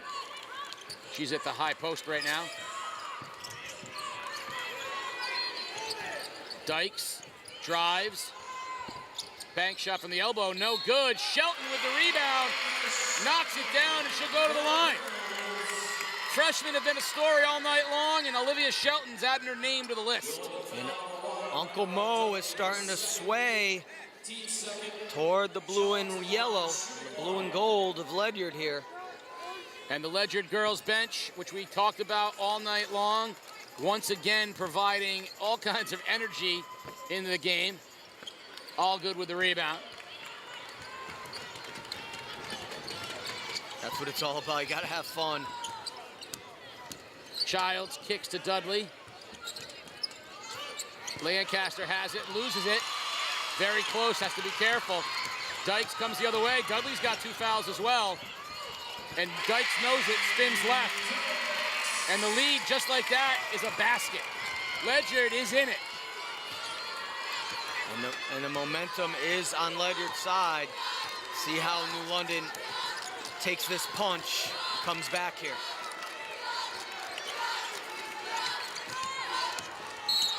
And Hardison's gonna bump Dudley as she went for the steal. Yeah, I think she got all ball, but maybe got a little body. Yeah, that's, you know, it's hard to pick clean, little body action there. Hardison's doing a good job of trying to, see how, Casey, she's trying to just nudge Serenity up high. Don't let her settle in down low. She's doing it with the hip, too, which is the right way. All good. Can't get it to go down. Ledyard, I can't believe I'm going to say this. They could take the lead. At the very least, tie. And the New London band's been quiet for a while. 2:01 remaining in the half, and the Colonels with a chance to tie or take the lead.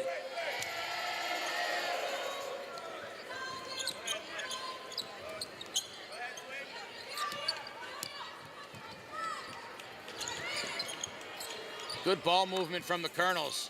Now Dykes will take it. Challenges Lancaster, no good. Serenity comes out with it. Up ahead it goes to Dudley. She challenges Hardison, no good. Gets her own rebound, and she's gonna draw the foul. And that's gonna be 3 on Nyara Dudley. And that's critical because she's their energy guy. See what Coach Millsaps decides to do here.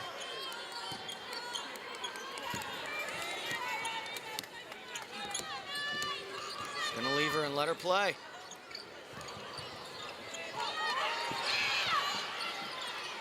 Loose ball, tie up. Possession arrow will stay with Ledyard. Coach Morgan's been good with his baseline out of bounds plays in this tournament. He likes to get Dykes going to the baseline. This time they're gonna go outside. Rivera steps out off the screen to grab Hardison. Hardison goes hard to the basket. No good, and all good comes out. Whalers have numbers, 3-on-2. Childs to Dudley for 3. Got it! 9-9 with the triple. Whistle on the floor. We'll just check in and see if there's an injury. Greg Keith. Like to ask all our Division 1 and 2 award winners. So big transition 3, we talked about it in the first game, Casey. You could get those 3s in transition because you get lost in transition. The difference with New London is when they got to make those because they don't have their primary offensive rebounder underneath when they take those.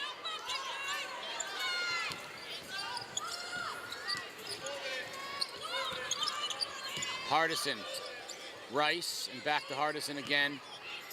Clock winding down, shot clock at 13. No good. Lancaster with another rebound.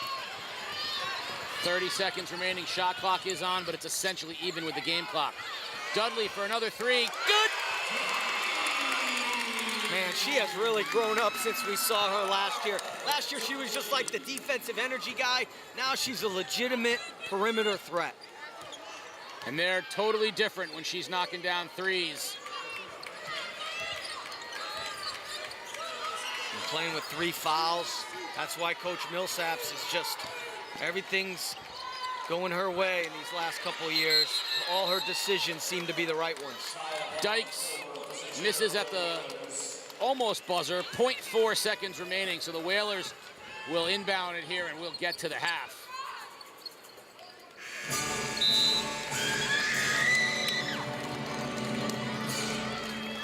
We are at halftime.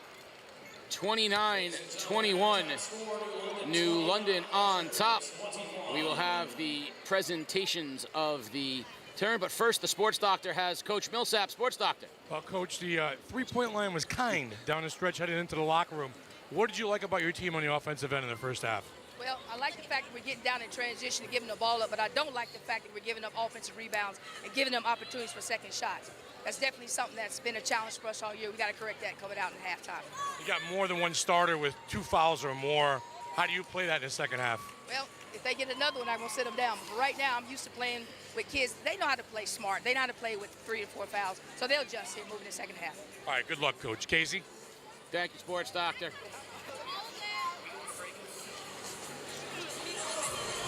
So at halftime, we're going to get a shout out to our boys at CNS Pawn, the Got It of the Week. Let's take a look at some of the great Got It's we got all year. And then we got some video highlights before coming back for second half action. You're watching Game Day live as the Whalers bring it on theday.com. Oh no, my shoe's untied.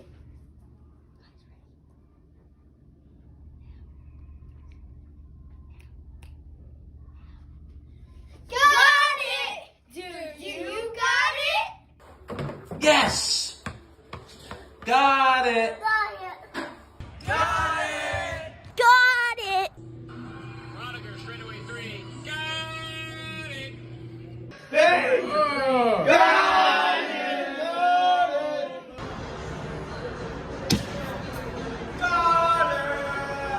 The Got It of the Week was brought to you by CNS Pawn. You got it, they want it. Call my guys, 889-PAWN, located in downtown Norwich. Whatever you got, they want. And just like game day, they got it. Last year's Class MM championship game served as a de facto passing of the torch in New London, from senior Nalise Dudley to her 6 younger teammates. Among them, Nalise's younger sister Nyara, who is ready to step into the spotlight. Do something different, make my own name for myself, let my sister carry out her own legacy, keep her history going with herself, and make my own. Well, last year, mainly all I did was play defense, shoot, and I've developed more with ball handling, all around, becoming an all-around player, sort of like what Nalise did, so having to do every position. Though just a sophomore, Nyara Dudley carries herself like a veteran leader, having played nearly every minute last year on a championship team with only 7 players. More of a leader on the court for the younger players to look up to, knowing we got a young team. Yeah, I learned a lot from my sister, just how she carries herself, getting frustrated on the court like she doesn't show it. I'm working on that as well. And just her being able to carry herself, when her team is down, her being able to bring it back or doing whatever she can possible. So basically all what I do is examples of her as a leader to me. On a team with high expectations, Dudley is carving out a role for herself. I like when people mainly just see my fight, in general, all my hustle and hard work, not just going based off oh, I had the most points. That's a little Dudley action. It's more of she's something different. She's not like every player. She's not your average just scorer. She's doing more than that.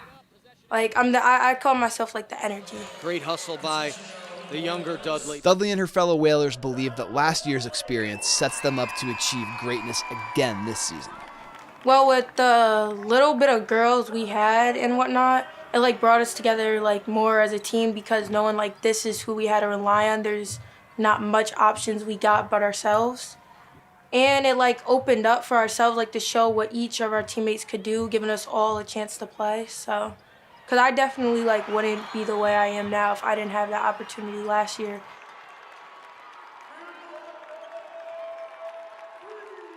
Being part of a great community is so important. People helping and supporting others can be very uplifting and contagious. At Philomena's Restaurant, that's exactly what you get. It's the community hub for not just Waterford, but all of southeastern Connecticut. Birthday parties, anniversary dinners, weddings, sports banquets, a drink with friends, and of course, charity events. Philomena's has been, is, and will always be there for the community. Celebrate and support southeastern Connecticut at Philomena's. Philomena's, Utopia Plaza in Waterford. This is Ledyard's second year under head coach Teresa Quibble, my former coach at Montville. And last year, they really worked on their tumbling, and this year they're trying to get those stunts together. I mean, you can see the tumbling right off the bat. All those standing handsprings going on. Good recovery in the back there. Waterford is in their sights because they believe that an ECC Division II championship is a possibility for them.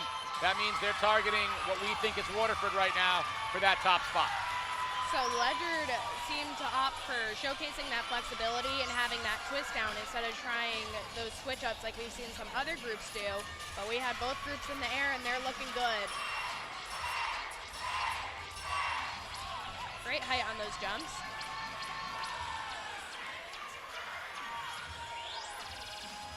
Here we go with some running tumbling. Some nice round of handsprings going on. A lot of tumblers on this team. Beautiful layout.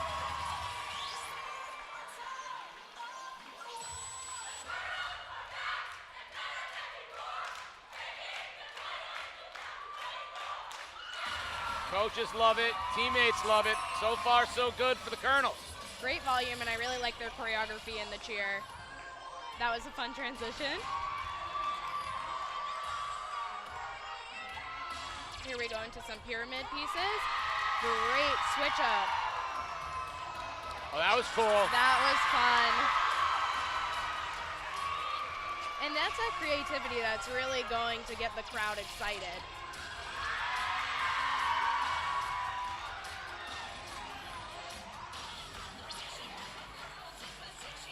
Some partner work right here. That was a fun transition with the one-armed front walkover. Double 9 jump. Right now, Ledyard's got to be happy. They're hitting some creative and interesting moves. Seems like they're adding enough stunts. The tumbling is there.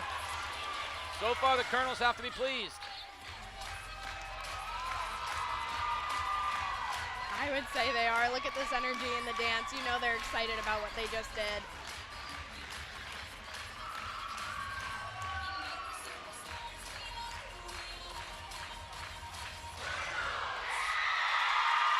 Oh, the coaches love it. The girls on the mat feeling like they might have done enough. They certainly executed everything they were shooting for. Waterford is the team we think right now, you know, is the high part of D2, but Ledyard has to feel like that routine is putting them in the mix in Division II with Waterford. The sports doctor's got a couple of very tired but very happy Colonels. They're tired indeed. Down the stretch, you guys nailed that routine. Talk about it. I mean, we've been doing it back-to-back, losing girls left to right, but we came out here and we hit everything. Everything hit. I'm so proud of my team. I'm so proud of my family. Everything. What was the best part of the routine for you girls out there? For me, probably the dance. That's my favorite part. Definitely my favorite part is that pyramid. That pyramid has been our most difficultest like stunt ever, and we hit that. We definitely hit that. Yes! Happy group of Colonels here, Case. We're back at halftime. The Whalers with an 8-point lead, and our main guy, Jonte the drummer, bringing it home for the Whaler band here at halftime. And first half, looked like the Whalers were going to run away with it. Ledyard came back, then the Whalers pushed it back again. But it all starts and ends with number 5. Yeah, and New London made a concerted effort to get her the ball early, but Ledyard won't go away. And if you give them openings somewhere on the floor, they have shooters that can make shots. Brevard fearless here, hit a big floater. Couple big threes, though, from the Whalers late in the second quarter, expanded the lead after Ledyard had cut it down to a possession.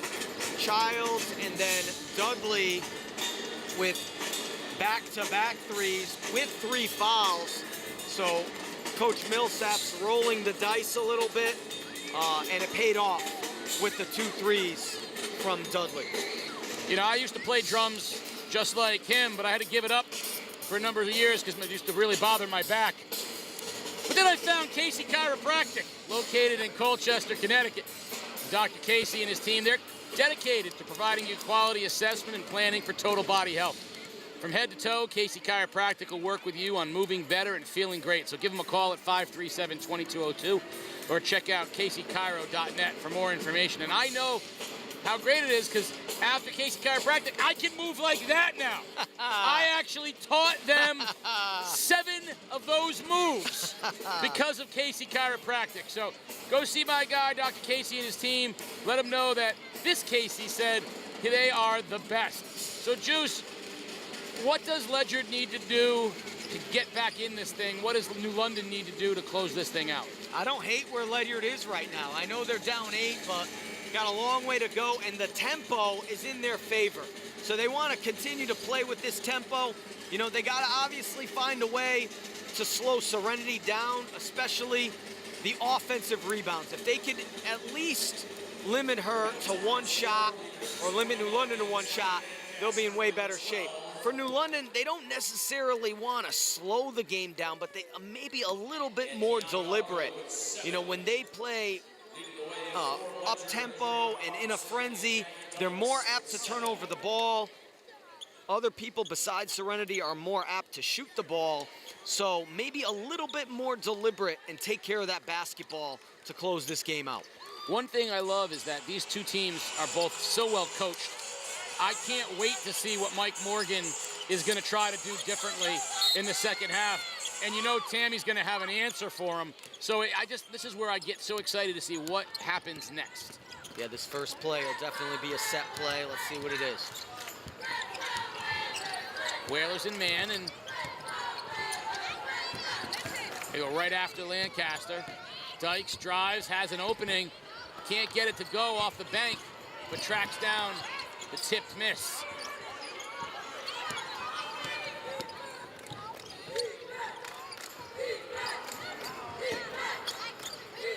A little sloppy. Good closeout by Childs.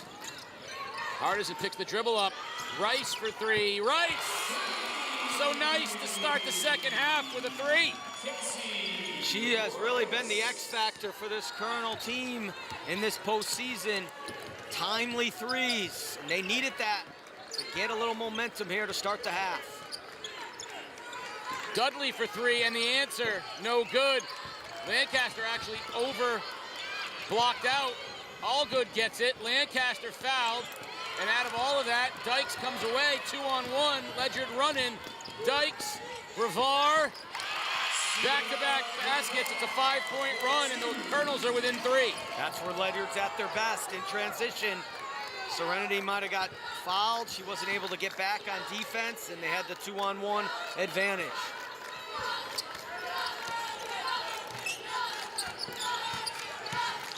I don't know how many points Hardison has, but the stat sheet does not express the work that she's doing. 7 points, thank you, Mike DeMoro.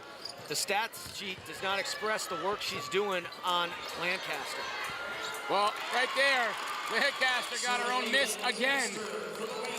I can retire on the number of second chance she's had off her own misses tonight. She's gonna finish 20-20 tonight.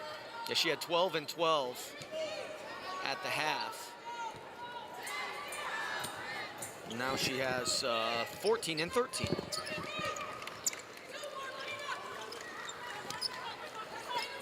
Rice in the post, back to a cutting Brevard. No good. On the floor, tie-up, possession arrow will favor New London. Tie-up on the floor, possession arrow with the Whalers. So the Whalers with a 5-point lead get the basketball back. Because the taller girls for Ledyard can't move Serenity. Hardison can, so she's meeting her up high and not letting her establish low post position, because she's stronger. See how she's making sure she can't operate from too close, and Serenity has to make a decision there. Someone's gonna have to be able to knock that three down, because Serenity's gonna kick it out. This is where I wonder if you see Childs maybe take a seat and Solis come back in the game, so that Serenity can kick out for those threes, because that's why that's open there, because they're going to keep crashing down on Serenity. Yeah, and Serenity really does play within herself. She's not going to force a turnaround 15-footer, so. Dudley will take the three. Short, Allgood with another rebound. Dudley steps in from three. Short, and it'll go back over to Ledyard. Dudley is going to have to, like you said, Casey, Dudley or someone else is going to have to hit those shots. That's what Ledyard's giving up right now.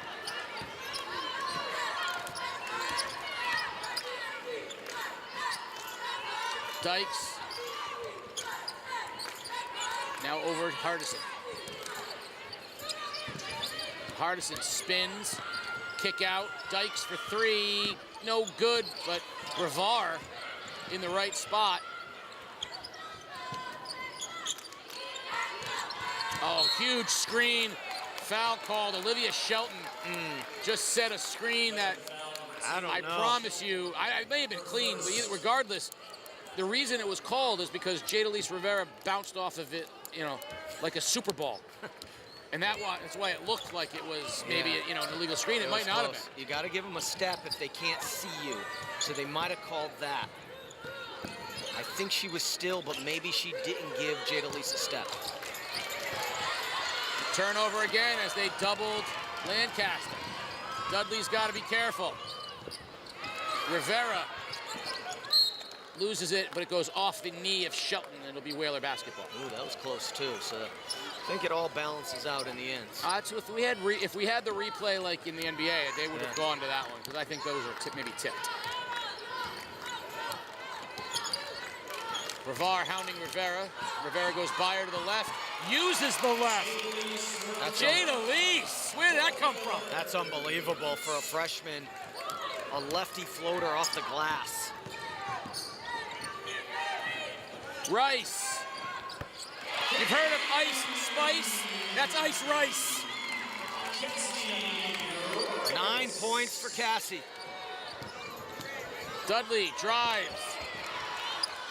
And we're going to get a tie-up. Possession arrow will favor Ledyard.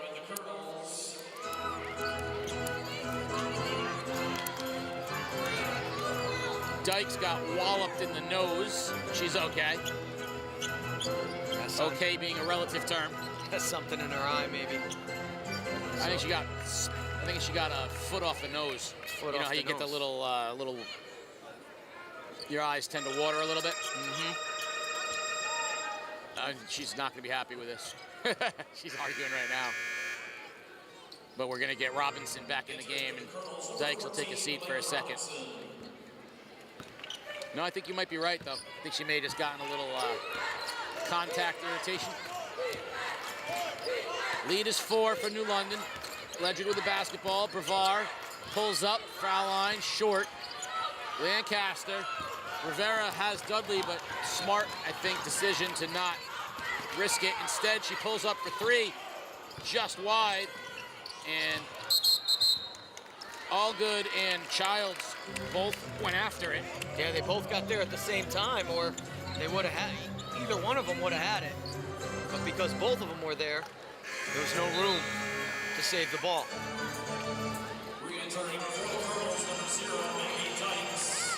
New London playing a clean quarter so far, no fouls. Ledyard has 1.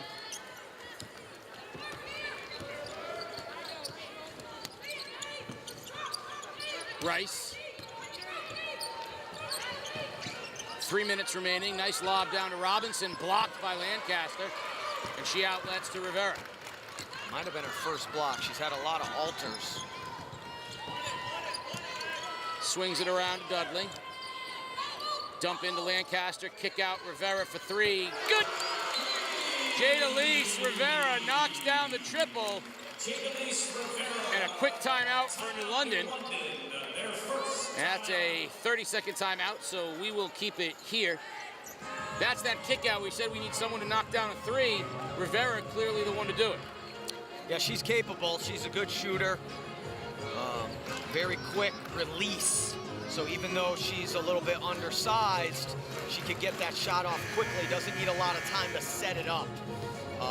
Really adept at dribbling right into her shot quickly or catching fire quickly, as you're going to see here. See how Ledyard is all below the foul line and really kind of daring New London to shoot that 3-point shot. If New London makes those, you know, then they're going to be able to balloon this lead. But if they miss, a lot of times those lead to long rebounds. Serenity's stuck on the baseline, and Ledyard gets odd man rush opportunities. So that kicks the lead back to 7. And I think more than even what it does to the lead, it puts a little thought into Ledyard's mind about doubling down on Lancaster. A timeout, though, actually allowed Ledyard to get Dykes back into the game. Brevard swings, Hardison for 3. No good, but a nice weak side block out by Robinson, and Dykes has it. Dykes dumps down, and Robinson finishes. Good little ball fake to the high post and then went down low. Dudley with a 3, no. Lancaster, basket is good, and the foul, +1. Wren gonna go to the line and shoot the bonus. Yeah, Ledyard fortunate there. New London fortunate there. The shot was so short that it caromed out and Serenity was able to scooch out from the box out. Beautiful finish, though, using the glass with the contact.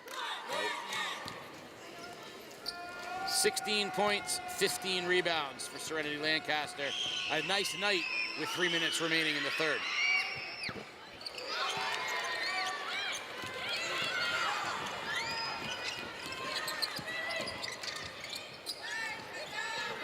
Rice swings, Brevard for three, no good, and Lancaster with another rebound, but she's tied up by Shelton. Possession arrow favors New London. That'll count as a rebound, though, because they have the arrow. You got in my mind, Juice. I was just going to say, do you get the rebound if you maintain the possession? So whoever has the possession gets that rebound? Yes. I didn't know that. Steele, Colonels, Partisan, pushing. Spins, finds Lancaster, and throws it away.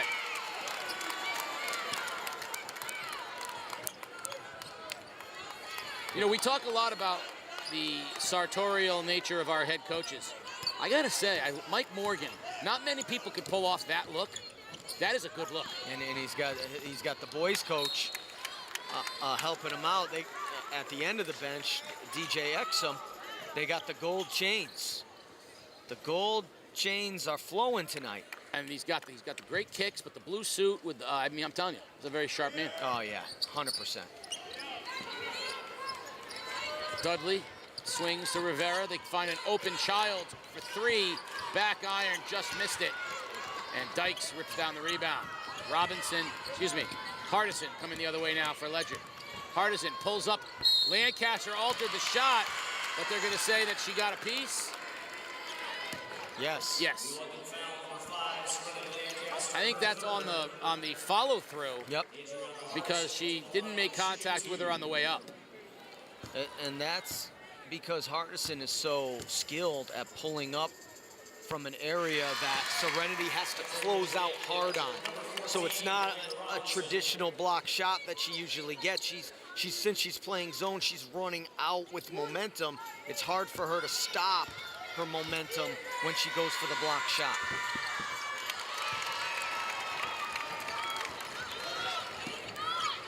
Three fouls on Serenity now. That's something to watch. Dudley for three. Long, all good there. Saves it. And we're going to have another tie-up, and this time the possession arrow will favor Ledyard. As crazy as it sounds, Ledyard just not going away. No, and it never really felt like, no matter what the scoreboard says, it hasn't felt from our vantage point that New London is dominating this game. Dykes wanted to shoot the NBA three. And a turnover and a break for Ledyard. Yep. Because that would have been right in the hands of Rivera. Now, 42 seconds remaining. Right call, though. Her foot was on the wood portion of the center court line. Right. Whalers can't go 2 for 1 at this point. Rivera comes off a little screen, lobs to Lancaster. That's pretty basketball. And that's what New London was doing early. They've kind of gone away from that and three-point shoot happy. Here comes Rivera the other direction. She pauses, waits for Lancaster, who gets it, spins baseline, no good. And a nice rebound by Shelton. 7 seconds. Rivera with a steal, and she's on the line with 2.6 remaining. 2 seconds. Ledyard has a chance to get a good shot here. Oh, boy. Oh, they're going to call that out of bounds. That would have been dangerous. Yep.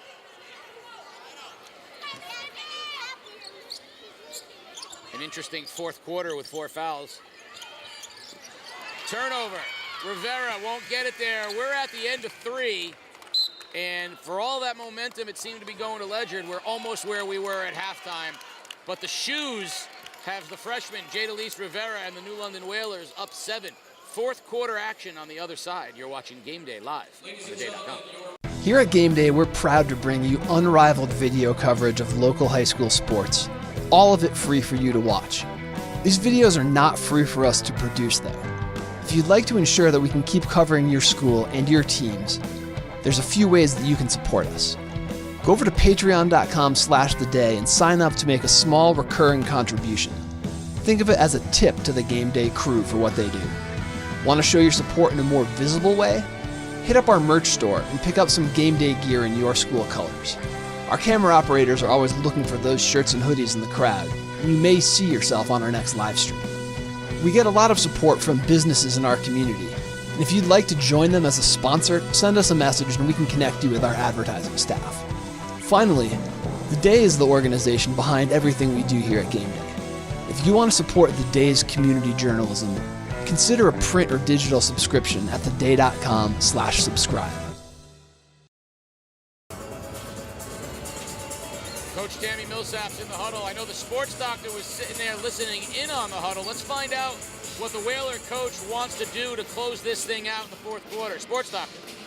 Called out shooters by numbers for the Ledyard team. Do not give these kids any kind of space whatsoever, have them knock down three-pointers.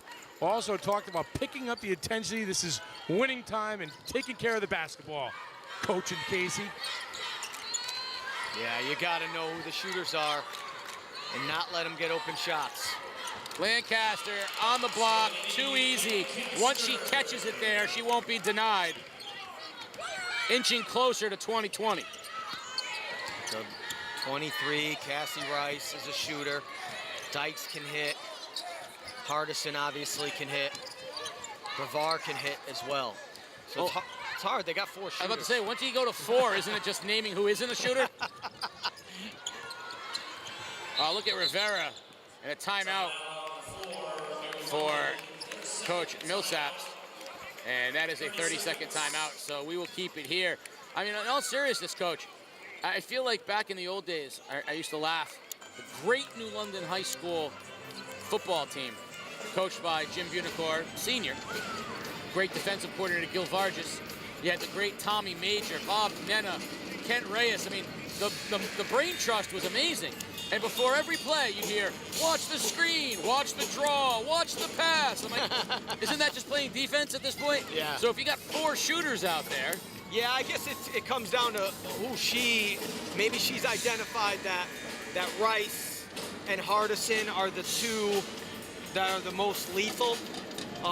You know, because there might be a little separation then between Dykes and Brevard, but I know all 4 can hit them. I've seen them. But I would say Rice and Hardison are the main 2 that you don't want to let them get open threes. Yeah, I would agree with that as well.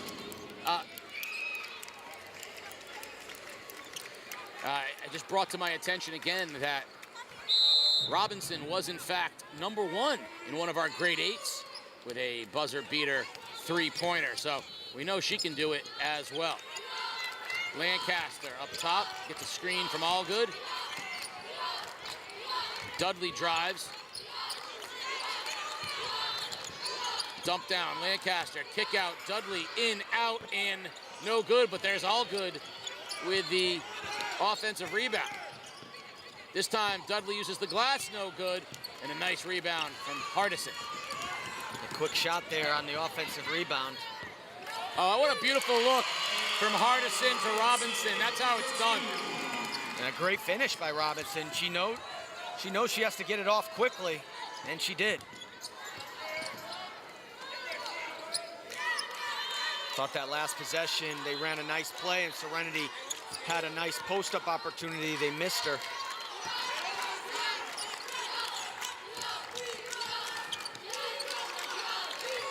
Down to 10 seconds on the shot clock, little give and go. Dudley in traffic draws the foul. That'll go against Robinson. But Dudley's really stepped up. Remember, last year, you know, she was just a little sis. But this year, she definitely has stepped up and taken more responsibility as a leader, as a scorer. She's always going to give you that defensive intensity. Shout out to one of Game Day's biggest fans, and it's mutual, Nali Studley, who was our player of the year last year and has had a fabulous freshman season.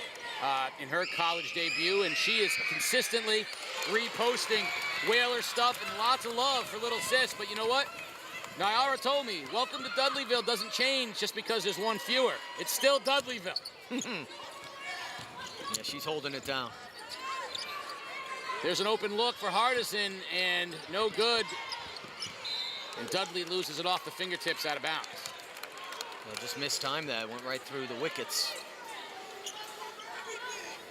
Like I said, Coach Morgan's been good with these out-of-bounds plays. He likes to get, oh, beautiful, off the back. Look at that, Hardison.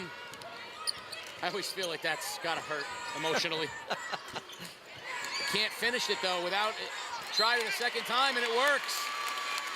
I always felt like that off the back's a little demoralizing. Yeah, especially if they scored. So Rice will inbound, 5:42 remaining.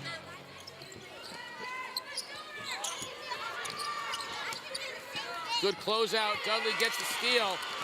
She's off to the races, spins, floats, no good. And it comes down to Rivera, and Jada Lee makes it hurt. Lead is up to 11. The bounces are going New London's way right now. And that is a ticky-tack. The sports doctor would call it a ticky-tack because he likes loose change. But that's Coach Millsap's not happy. It's just that's the lazy AAU foul where you're trying to steal it from behind. Coach Millsap knows that doesn't fly when you play the good teams. Brevard steps inside the three-point line and knocks it down. That's beautiful. By the way, loose change comes from the idea that it's a nickel dimer. Three for Dudley, no good. Look at Allgood come down with it. They swing it around, dump down to Lancaster. She doesn't get it to go. Allgood with another offensive rebound. Dudley for three, no good. And finally out off the top, and it goes out of bounds. And it'll go over to Ledyard. And Millsap's, Coach Millsap's just apoplectic that they didn't pull it out and use some more clock. Allgood with 10 rebounds.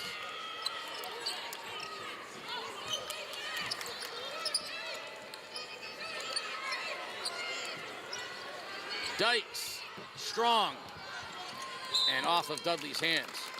Yeah, so, you know, New London's playing this kind of mock zone here, and they're really struggling to get defensive rebounds on these long threes. Hardison is open for three, just misses, but Brevard, right on cue, with the rebound, turns it over, though. 2-on-1, Rivera and Dudley. Dudley too strong, but who's there? Serenity, Lancaster, offensive rebound. She'll go to the line to shoot two. Yeah, you know, in order for her to get that offensive rebound, she has to out-sprint. You know, there were three girls down there, so there was one Ledyard defender, so she has to out-sprint the other four Ledyard defenders to get into that position. You realize that Allgood and Lancaster are going to have 30 rebounds between them. And you expect it from Serenity, right? I think really, like I said, you know, as all the years I've been coaching, you know, Kiani just does her job so well. It's a very specific job, but she does it so perfectly. 22 points, 17 rebounds for Serenity Lancaster.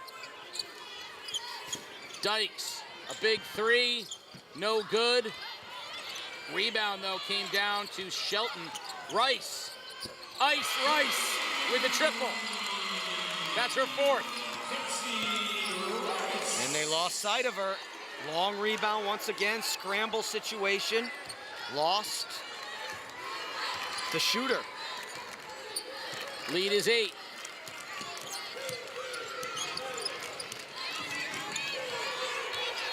Rivera splits the double team, and a nice job with Hardison anticipating the pass, closing and knocking it out of bounds. Hardison continuing to work on Lancaster, not letting her get that inside position. Lancaster dumps down, kicks out to Childs, and a big three. for Marlena Childs. Certainly was. She's been fearless. Another freshman out there for New London, just playing like they've been here all along.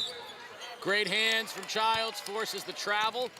And with 3:06 remaining, it's an 11-point lead, and Coach Mike Morgan kind of searching for an answer on what he might be able to do here for this last 3 minutes. And it's hard to trap New London because Rivera's so good with the ball. When you have a point guard that is a one-man press break, she goes to the hoop right there. It's demoralizing because there's not much you can do to try and create turnovers late in the game. 13, the biggest lead for the Whalers. Brevard, smooth. Ciara Brevard is smooth. Running the floor though, Dudley, reverse no good, all good, put back no good, gets her own rebound. And then Dudley travels. And I think the idea that Coach Millsaps wanted was pull it out, take a little time. Yeah, I almost thought she was gonna call a timeout there, but Dan Henderson got the travel. Ledyard's gonna take a timeout. And with that timeout, we will also take a break. 2:29 remaining. Whalers on top by 11. You're watching Game Day live on theday.com. All that is good begins with a smile. At Waterford Dental Health, your smile is our top priority. Our entire team is dedicated to providing you with the personalized, gentle care that you deserve. Part of our commitment to serving our patients includes providing information that helps them to make more informed decisions about their oral health needs. Our website is a resource we hope you'll find both useful and interesting. Contact us today at waterforddentalhealth.com.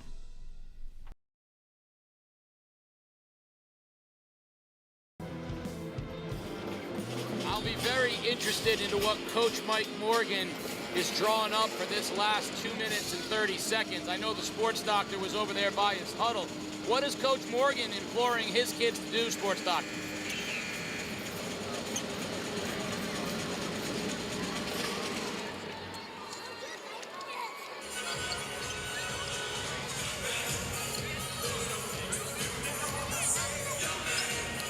.229 remaining here in the game, and the Ledyard Colonels have a big hill to climb, down 11. It looks like Dudley's gonna match up with Cassie Rice and not leave her side. As I say that, she does leave her side. Kick out, Hardison open for a three, and she nails it. 12 points for Hardison. I don't know how you lose her. Rivera, no, they call it on the foul, but have you noticed every time we've seen New London and the pressure starts to build, Jadalise Rivera steps it up? I mean, her level of play and her willingness to get to the basket and be decisive sort of increases tenfold when the pressure's on. Yeah, she's cool as a cucumber.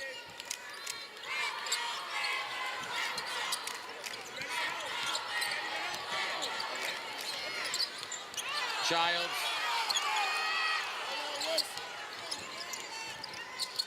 Rivera, long three, no good, but there's all good. And she is gonna fall to the ground, so that's a travel. Ledyard down 8. So it looks like Ledyard might be facing a game at Bassick in the opening round of the States. That drive to Bridgeport is always quick when you're in Ledyard. And New London, if you're looking ahead in double L, could be facing a quarterfinal match at Hamden, the #1 team in the state. Another rebound for Lancaster. That would be a game where, I mean, Hamden is so good. Defending champs, #1 team in the state, and they're somehow the 3rd seed. I love that. Turnover. Brevard finishes, giving Ledyard a little life because it's a 2-possession game.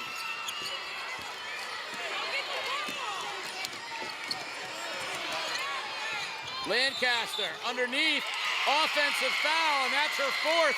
With 1:07 remaining, the Ledyard bench has got something to dance about again. Yeah, the previous possession, the deep corner out of bounds is the hardest place to get the ball in, and Cheerleading turned it over. And Brevard once again was able to make a clutch basket for the Colonels. Ledyard's going to take a timeout, so we'll take a timeout. When we come back, 1 minute and 3 seconds to decide the Division I Girls ECC Championship. You're watching Game Day live on theday.com. Being part of a great community is so important. People helping and supporting others can be very uplifting and contagious. At Philomena's Restaurant, that's exactly what you get. It's the community hub for not just Waterford, but all of southeastern Connecticut. Birthday parties, anniversary dinners, weddings, sports banquets, a drink with friends, and of course, charity events. Philomena's has been, is, and will always be there for the community. Celebrate and support southeastern Connecticut at Philomena's. Philomena's, Utopia Plaza in Waterford. Once upon a time, Gino Auriemma said, "We've got Guyana and you don't." Over the years, we've had a lot of players who have fallen into the "we have and you don't." This year, unquestionably, we have Serenity and you don't. And Lancaster is such a difference maker. Ledyard needs to find a way of overcoming that if they're going to make a run here in the last minute of the game. And London has to make sure they don't lose shooters, and they have to get defensive rebounds. Lancaster with 4 fouls. Rice, quick 3, blocked by Allgood, and Lancaster comes down with it. Allgood. Left hand, Lancaster, rebound, and the putback. Exclamation point, Serenity Lancaster. Man, can she run the floor. Hardison, step back 3, no. Dudley with the rebound, she's fouled. She will not go to the line because we're not there yet, but that's the other problem for Ledyard with 25 seconds left. They're gonna have to foul again quickly. Yeah, Lancaster, such a security blanket. That was actually, not the greatest decision by New London to shoot it there. You're up 6 with the ball with, 40 seconds, run out the clock. A wild shot off the backboard could have led to a transition opportunity for Ledyard, but Serenity's there. Clean it up, layup. It's all drawn up that way. Steal by Dykes. Who just stepped out? Rice dumps it down and turns it over as off the hands of Robinson. 16 seconds remaining in an 8-point New London lead. New London's had some trouble getting the ball in here. Let's see what they draw up here to get it in. How about lob it into Serenity? Like that. And that's the foul on the Colonels. And that will be their 3rd foul on Dykes, 5th foul on Ledyard, so Serenity will shoot 2.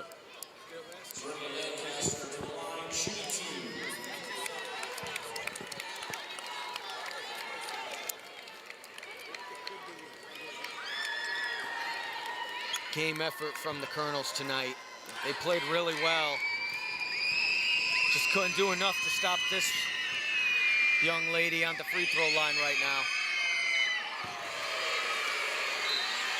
Maybe they should have fouled her more to that free throw. Emma Sonia Henry Ortiz checks into the game for Ledyard. Lancaster has 1 more. That's about the only thing she hasn't done right tonight, was miss that free throw.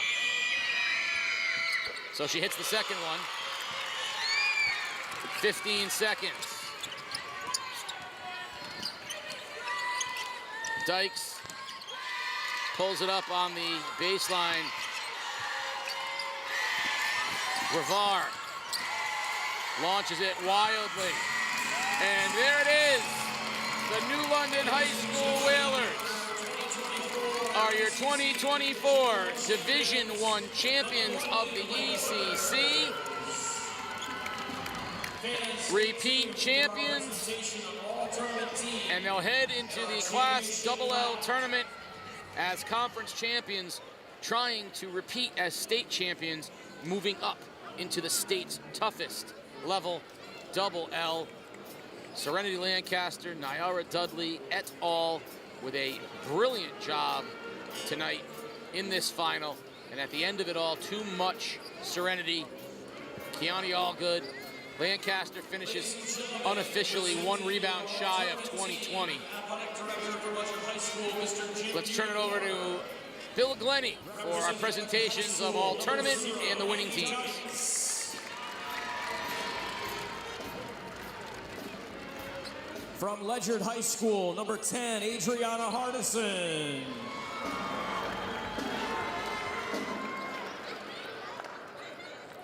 From New London High School, number 3, Kiani Allgood.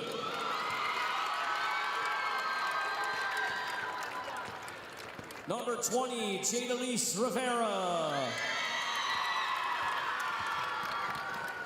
And your 2024 ECC Division I Tournament Most Outstanding Player, Serenity Lancaster. No surprise there. Your most outstanding player in the tournament, Serenity Lancaster. She joins Kiani Allgood and Jadalise Rivera of New London, Adriana Hardison and Maggie Dykes of Ledyard in your Division I all-tournament team. 3 Whalers, 2 Colonels, and a brilliant effort from Lancaster tonight. Unofficially 25 points, 19 rebounds. We'll see if our official statistician can find a rebound somewhere there that we missed. But 25 and 19 and now is center incredible. Court, Athletic Director from Lyman Memorial, Mr. Scott Elliott. Scott Elliott, to present Lyman Memorial Coach Athletic Tammy Director, Millsaps and the will New London present Whalers their Tammy Millsaps championship and the New London plaque. Whalers with their championship plaque and their Ladies and championship banner. gentlemen, on behalf of the Eastern Connecticut Conference, thank you for joining us. A big thank you to Mohegan Sun Arena for hosting this year's championship games. Stay tuned next Tuesday, the 2024 ECC Boys Championship Games.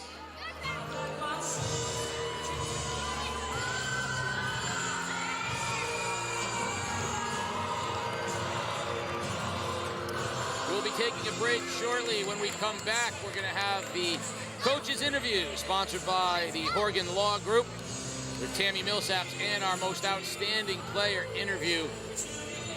A happy group of Whalers. They have once again been crowned champions of the ECC. They will head into state tournament play, looking to defend the state championship. We'll talk with Coach Millsaps as well as Serenity Lancaster on the other side. You're watching Game Day live on theday.com. I came here in 1992 not knowing a soul, and I started a law practice in New London. The community has supported us ever since. Thank you. Game day athletes, playing high school sports is going to be one of the best experiences of your life. I know you give 100% effort and you treat your teammates, your opponents, and your coaches and officials with respect. Are you doing the same in school? Are you showing up every day and giving 100% effort? Are you giving the respect to your classmates, your teachers, and your parents? Sure, winning is great, and give it your best today when you go out on that field. But never forget, getting a good education will be the best game you'll ever play in your life. The law offices of Dan Horgan sponsors our coaches interview, and the sports doctor has Tammy Millsaps once again sports doctor. All right, Casey. Coach, first of all, winning in this building probably never gets old. It never does. I mean, it's a great opportunity to be able to play Mohegan Sun, to play where the Connecticut Sun, and play where some of the best college teams play in the winter season. So it's great. Listen, talk about the impact about having this player off to my right, Serenity Lancaster, on the floor. Well, Serenity does so many things. If you look at the offensive end of the floor, she's going to be able to demand the ball. She's going to get double team, triple team. She's going to make the right pass out. Making the right pass opens opportunities for other kids. Her ability to put the ball on the floor, her ability to rebound the ball. She has so many things. If you look on the defensive end of the court, she's an intimidator in the paint. She's going to block shots. She can defend. She can guard on the perimeter. She's had so many facets of her game that make her a special player. Now, how proud are your kids tonight, the way they responded? Because Ledyard made a few runs at you guys. Yeah, I'm happy. I'm gonna be honest. I'm happy. I'm a little happy. But you know, as a coach, you're always critiquing your team, and we're looking forward to the state playoffs and understanding that the things that we have to do, then able to win, and you got to do the small things like put a body on somebody. You got to keep people off the offensive board. I think if we'd have kept them off the offensive board, it wouldn't have been the tightest of a game. November, December, that's when the season started. This was one of the goals. Come here, win an ECC championship. You got work left to do. We do. We're looking forward. We're excited about it, no doubt. This is our third, this is my time here in my 4 years. This is my third ECC championship as a team as well. But we're looking forward to state playoffs. That's the ultimate goal. The ultimate goal, ECCs are nice, but for me as a coach, I want to put up banners in the gym. I want to put up state championship banners. That'll make Casey proud and the London alum. Serenity 25-19 tonight. Talk about the impact you had early on this game.